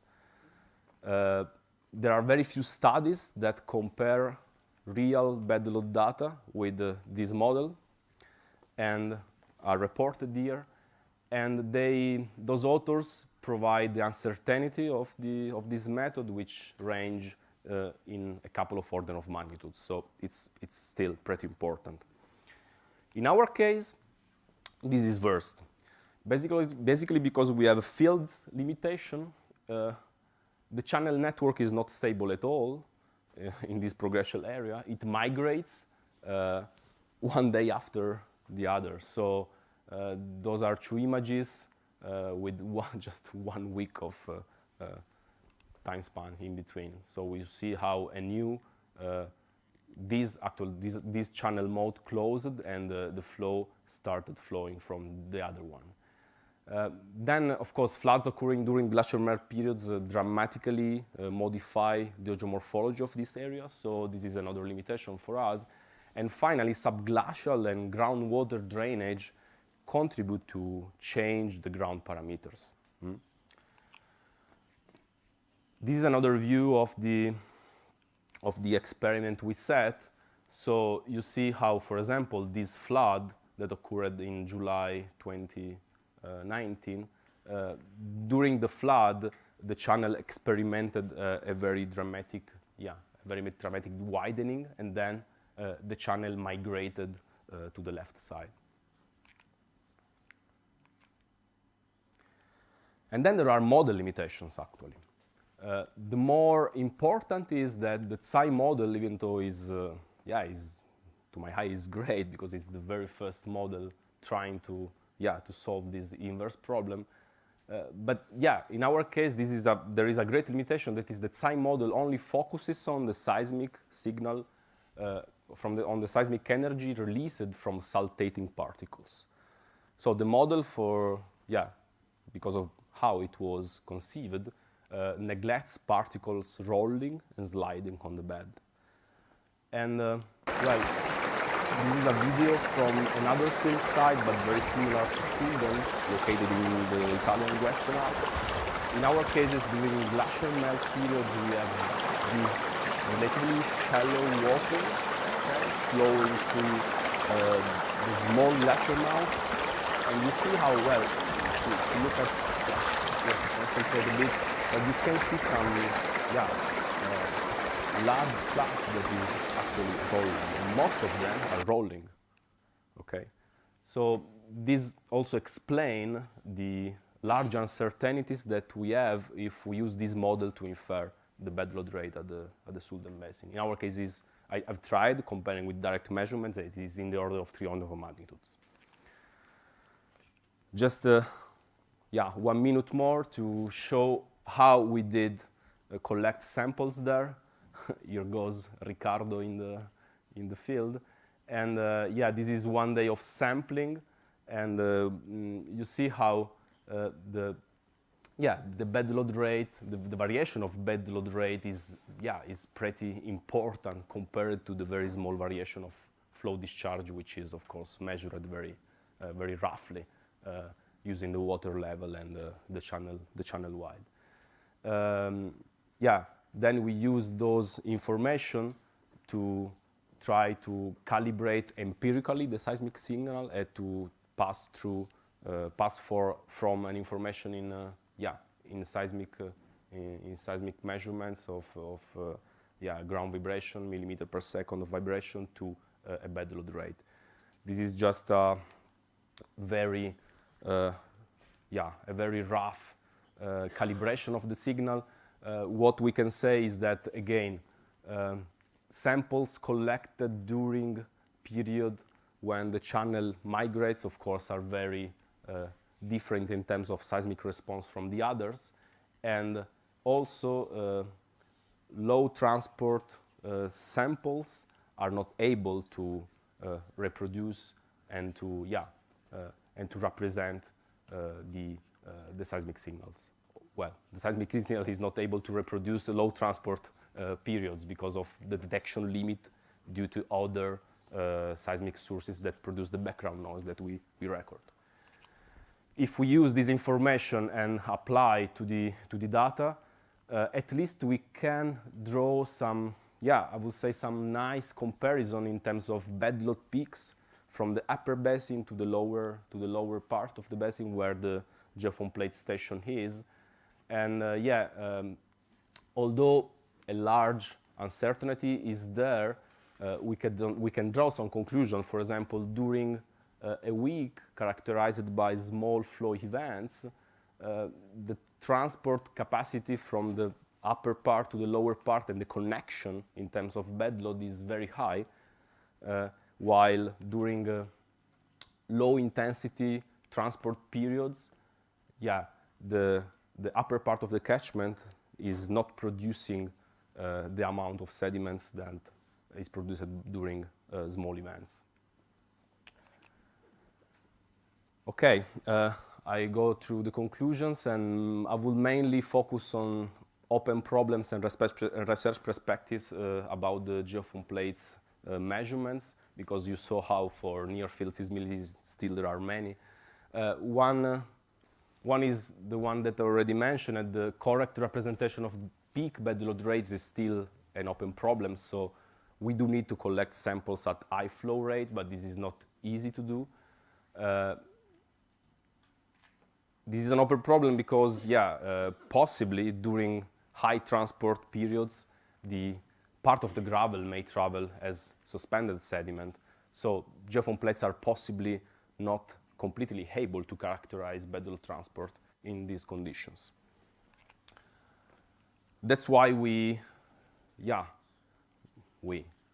autonomous province of Bose and Bolzano decided to construct a new station, which is now operational since a few months with an automatic sampler, similar to the basket samplers, let's say, well, the concept is similar to the basket samplers that are Erlenbach, so it's automatic, so I think theoretically we can activate when there is an important flow, but in that case, for local conditions, we couldn't construct basket samples using check them, and they had to construct this structure that controls the trap.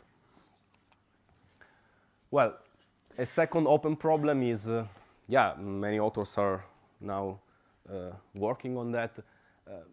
The perspective to improve the signal characterization is possibly the identification of the single impacts. This is not easy to do, especially during intense transport conditions. Weiss and colleagues, and then Nicolier, proposed this new matrix called packet, which is supposed to represent the single impact. But again, the question is how to correctly detect a packet. Still, a threshold is needed to detect a packet, and how does it work when multiple impacts are there.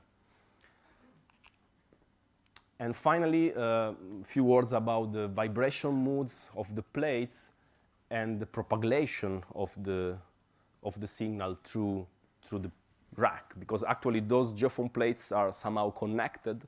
Theoretically, they are isolated, but experiments by Antoniazza et al., we also did some tests in Sulden, provided some information about the fact that one particle hitting one single plate produces a sort of vibration that propagates through the cross section. Of course, there is an attenuation, so there are numerical models to clean the signal up and extract the real impact on the plate that was actually heated by the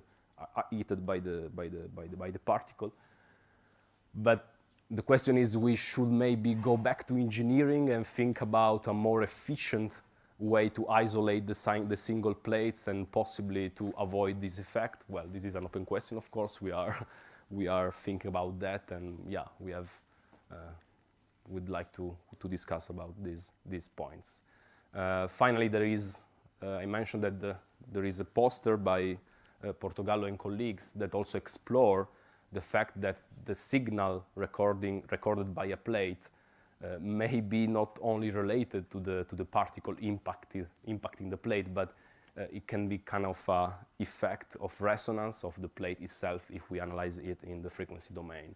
So extracting a more, let's say, sophisticated information in the frequency domain from the seismic signal recorded by a plate may be not that easy. Okay, thank you very much, and thank you.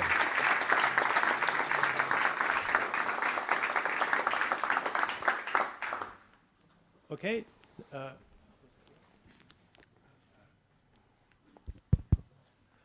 Okay.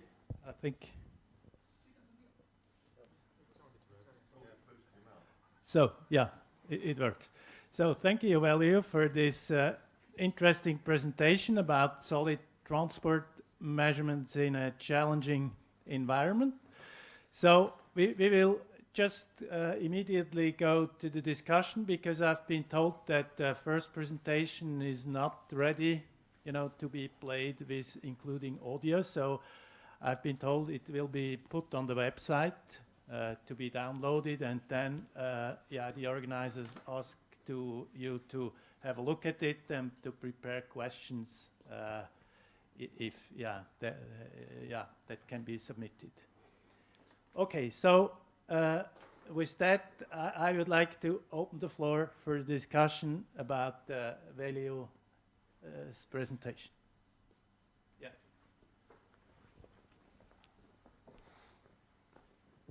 Thank you. Alain Ricking from INRAE. Thank you for the nice presentation. It was really impressive to see these points moving in all the graph. And it illustrates very well the characteristic of sediment transport in mountain streams. And obviously, you're not in an alluvial stream. So it's not a response of the bed which produced this signal, but probably some complex contributions upstream, which can be lateral inputs or in the production zone, some pulses produced. So do you try to relate this complex signal to the mechanisms which occurs upstream, and which can explain also why you have such a complex signal? I think it should be very interesting to have a view of what happens in the upstream part. What we call the driving method, because you have some departure from some points, which just transfer, maybe not with strong interaction with the bed, but just passing through your system. Yeah, thanks for your comment and question. Yeah, I actually agree. The complex sediment supply dynamics really control the variability we saw, in my opinion. To study at the catchment scale, and something has been done with, for example, the comparison of multi-temporal, high resolution topographic surveys. But of course, the time scales are pretty different. There we have data at the minute scale or at the hourly scale, I don't know. When we do topographic surveys, at least we have some weeks or months in between one and the other. That's actually why we tried to measure what is going on in the upper catchment in one of the main source area. And at least I think that many uncertainties are there, but for example, the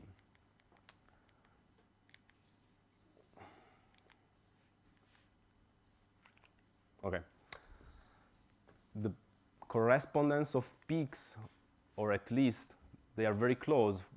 Here I had no time to comment on that, but I've tried to calculate the time lag between the bedload peak rate in the upper catchment. This is the glacial area with the bedload peak rate at the outflow. Okay, yeah, with cross correlation, of course, there are this is questionable, but with cross correlation, I calculated about 1 hour of time lag for those 15 kilometers of distance. Of course, the particle that is starting moving at the glacier snout is not the very same that is then arriving at the station downstream. But I know from some theoretical studies and models that there are some interpretation of this possible kind of energy transfer in the bed. So when you have a new source activated, a new powerful source, let's say, activated in upper catchment, it's possible that the channel bed in some way reacts. There is a sort of cascading effect, producing a long way movement. But but of course, those are speculations possibly and interpretations. But yeah.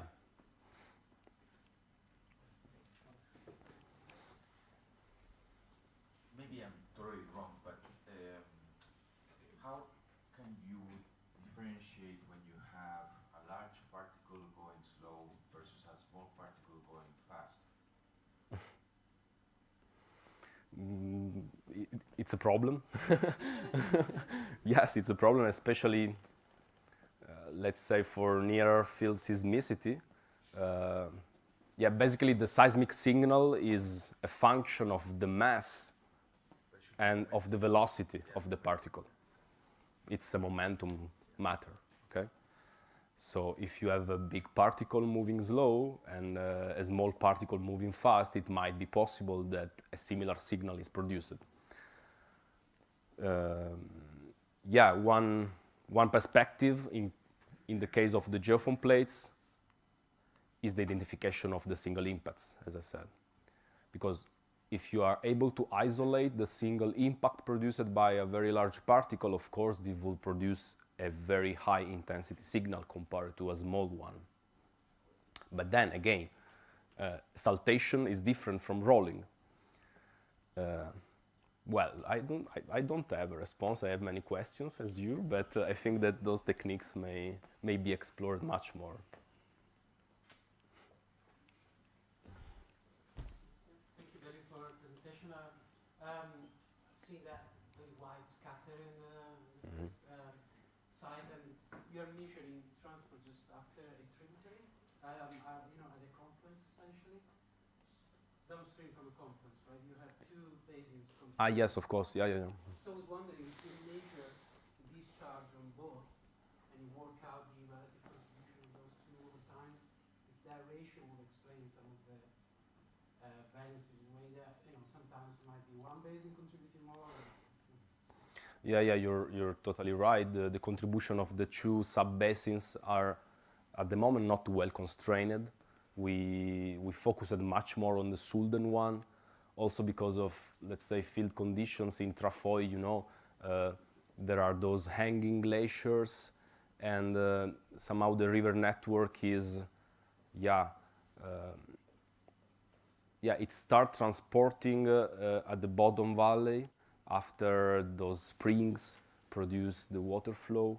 And we had a station there measuring also suspended sediment transport, but was completely destroyed by a block falling on it. And so that's a good point. Actually, we know not that much about the dynamics of the Trafoi catchment, and this, of course, increases the complexity of the system.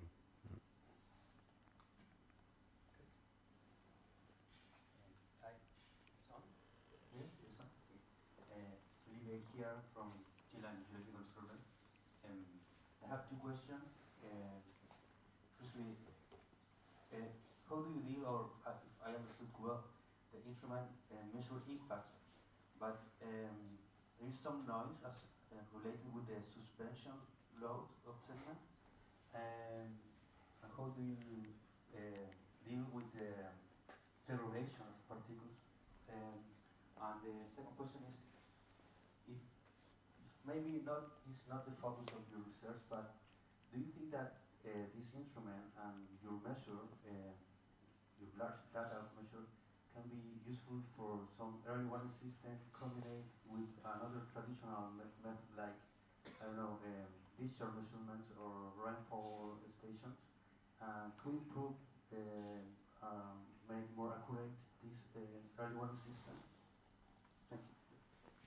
Okay, regarding the first question, there is this very recent paper by Marco Piantini et al. It's a very nice work that exactly investigates the topic of the effect of suspension on the seismic signal.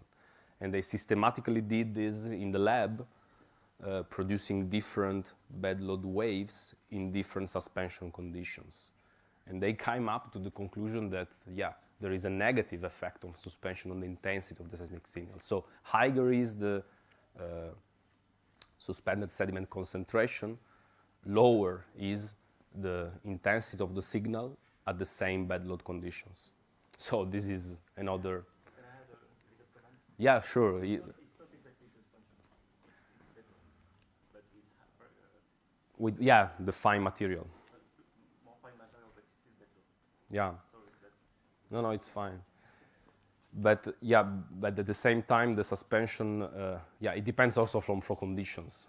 From experimental data, we also saw this in other situations. But yeah, I will suggest you to have a look to this paper. Regarding the second question, well, yes, my response is yes, of course. It depends from processes. I've been working quite a lot on debris flows and flash floods. If you look at the signals I presented, yeah, a quantification of the bed load rate is difficult, but at least the recognition of the peaks and the time of occurrence of the events is of course possible.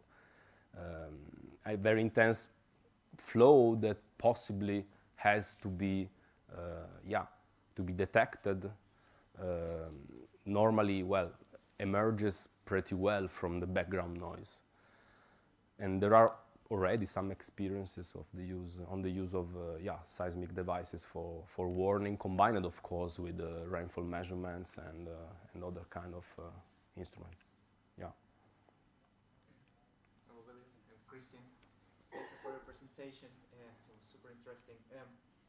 Given the difficulty of the calibration and even the inversion algorithm that might give you 3 orders of magnitude of error, are you aware if somebody had implemented like machine learning algorithms to just use brute force and try to improve the predictions and have the system learning as you accumulate more data? There is something in the field of debris flows. Yeah, colleagues from ETH and WSL proposed a machine learning algorithms for analyzing automatically data collected by seismic stations located at the Graben, to classify the signal and the signals and extract information about the time of occurrence and possibly give a warn.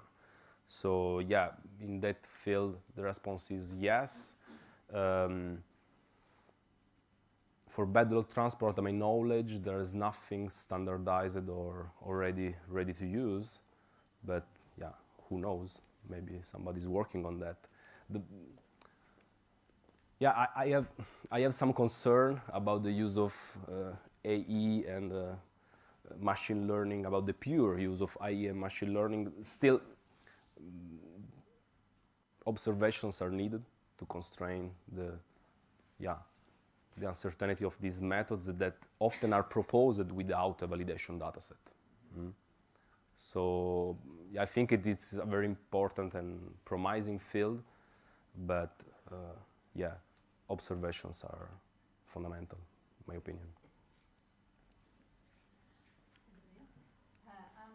So more of a big picture question here that we will talk about as well. So I think a lot of people see seismics as a big answer to all our troubles, and so trucks don't get pulled into rivers and what have you. But you talked about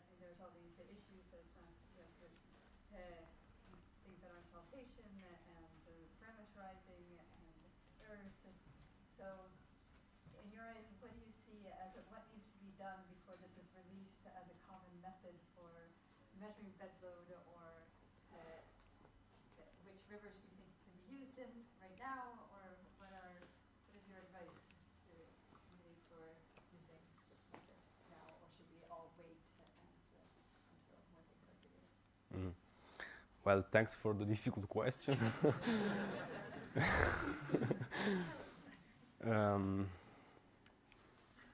What I can say is that for what concern geophone plates data and data sets, I think we might be close to some standardized methods and processing methods to be proposed and then applied at a wider scale. I might be optimistic. I don't know what Dieter thinks, but maybe he will add on that. Yeah, basically because we have long data sets there. So we can really test and modify, improve. For what concern what I call near field seismicity in fluvial systems, I think we are kind of still in an exploring phase. Something has been proposed. For example, the work by Mika is great. He put together the Tsai model and the Jimber model so that we can theoretically extract information about flow level and bed load rate.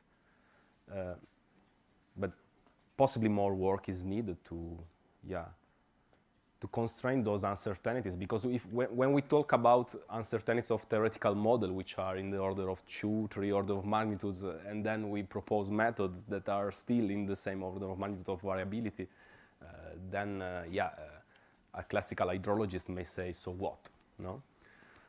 And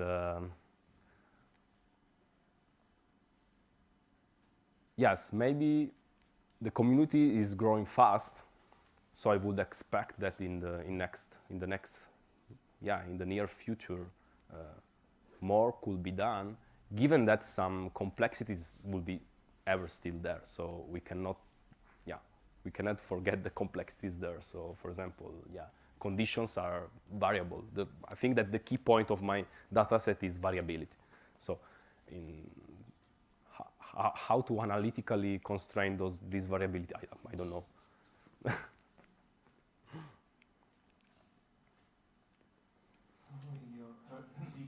Told me I have the last question.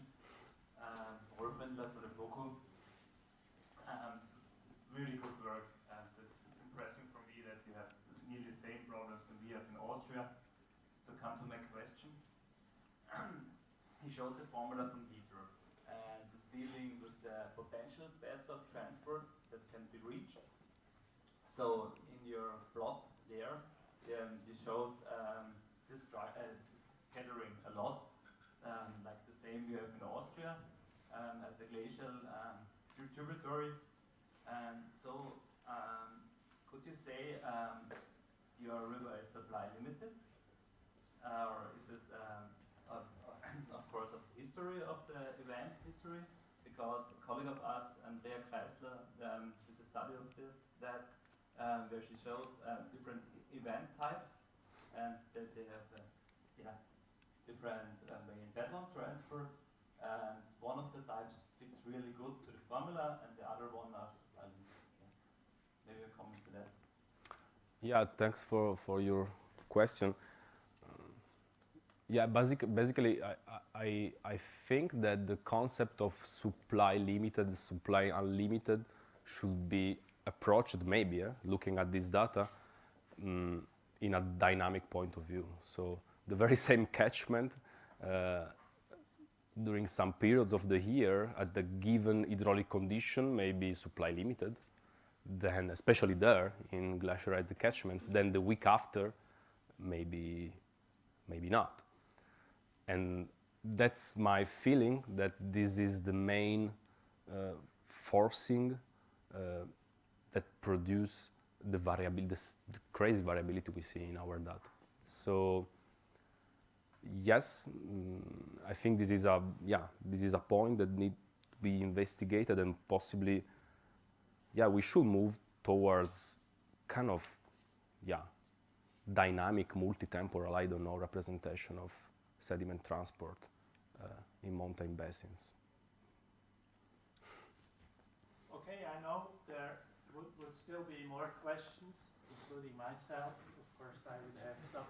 But I've been told by the organizers we should give priority to the lunch break now, given the advanced time. So I would like to thank all the discussers and, of course, also the two presentations, or one presenter being president.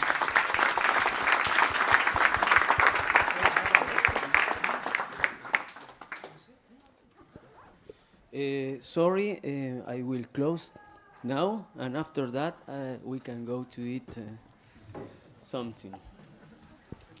My promise is I will be very brief.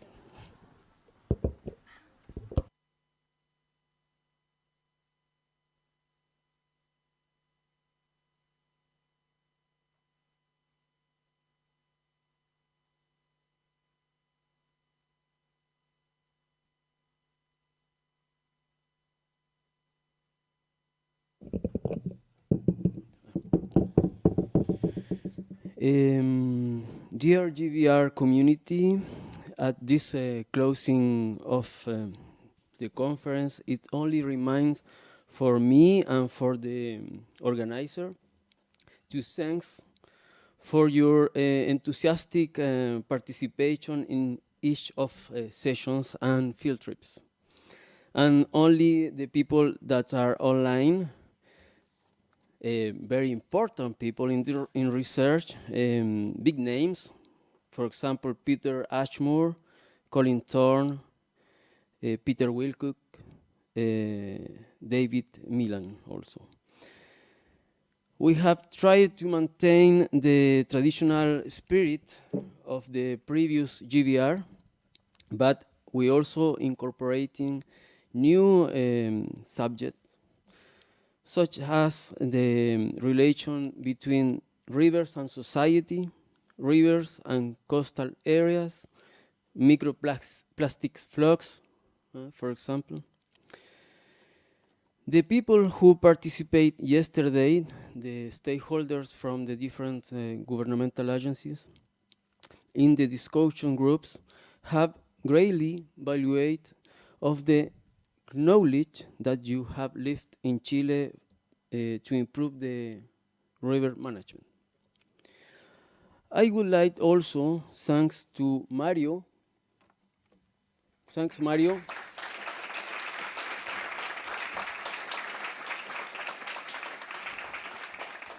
Manuel,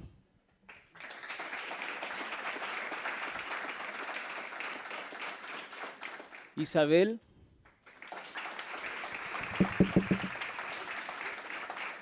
and our colleagues behind the scenes, and the National and International Advisor Committee.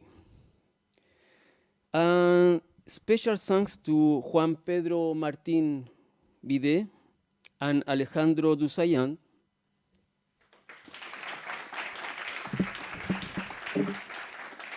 for the support given during the field trips. And also the Serna Giomín, Felipe Flores, and Daniela Ledesma for the field trip that will take place tomorrow in the volcano.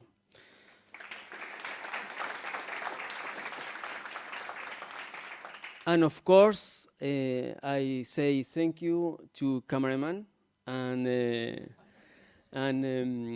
audio technician to allow us for broadcast this conference in streaming.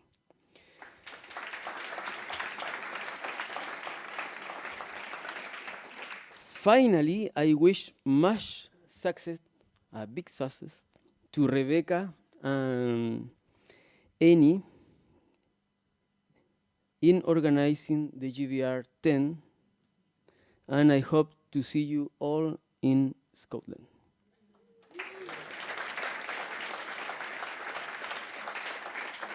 So now there is a cocktail that are waiting for you. Thank you.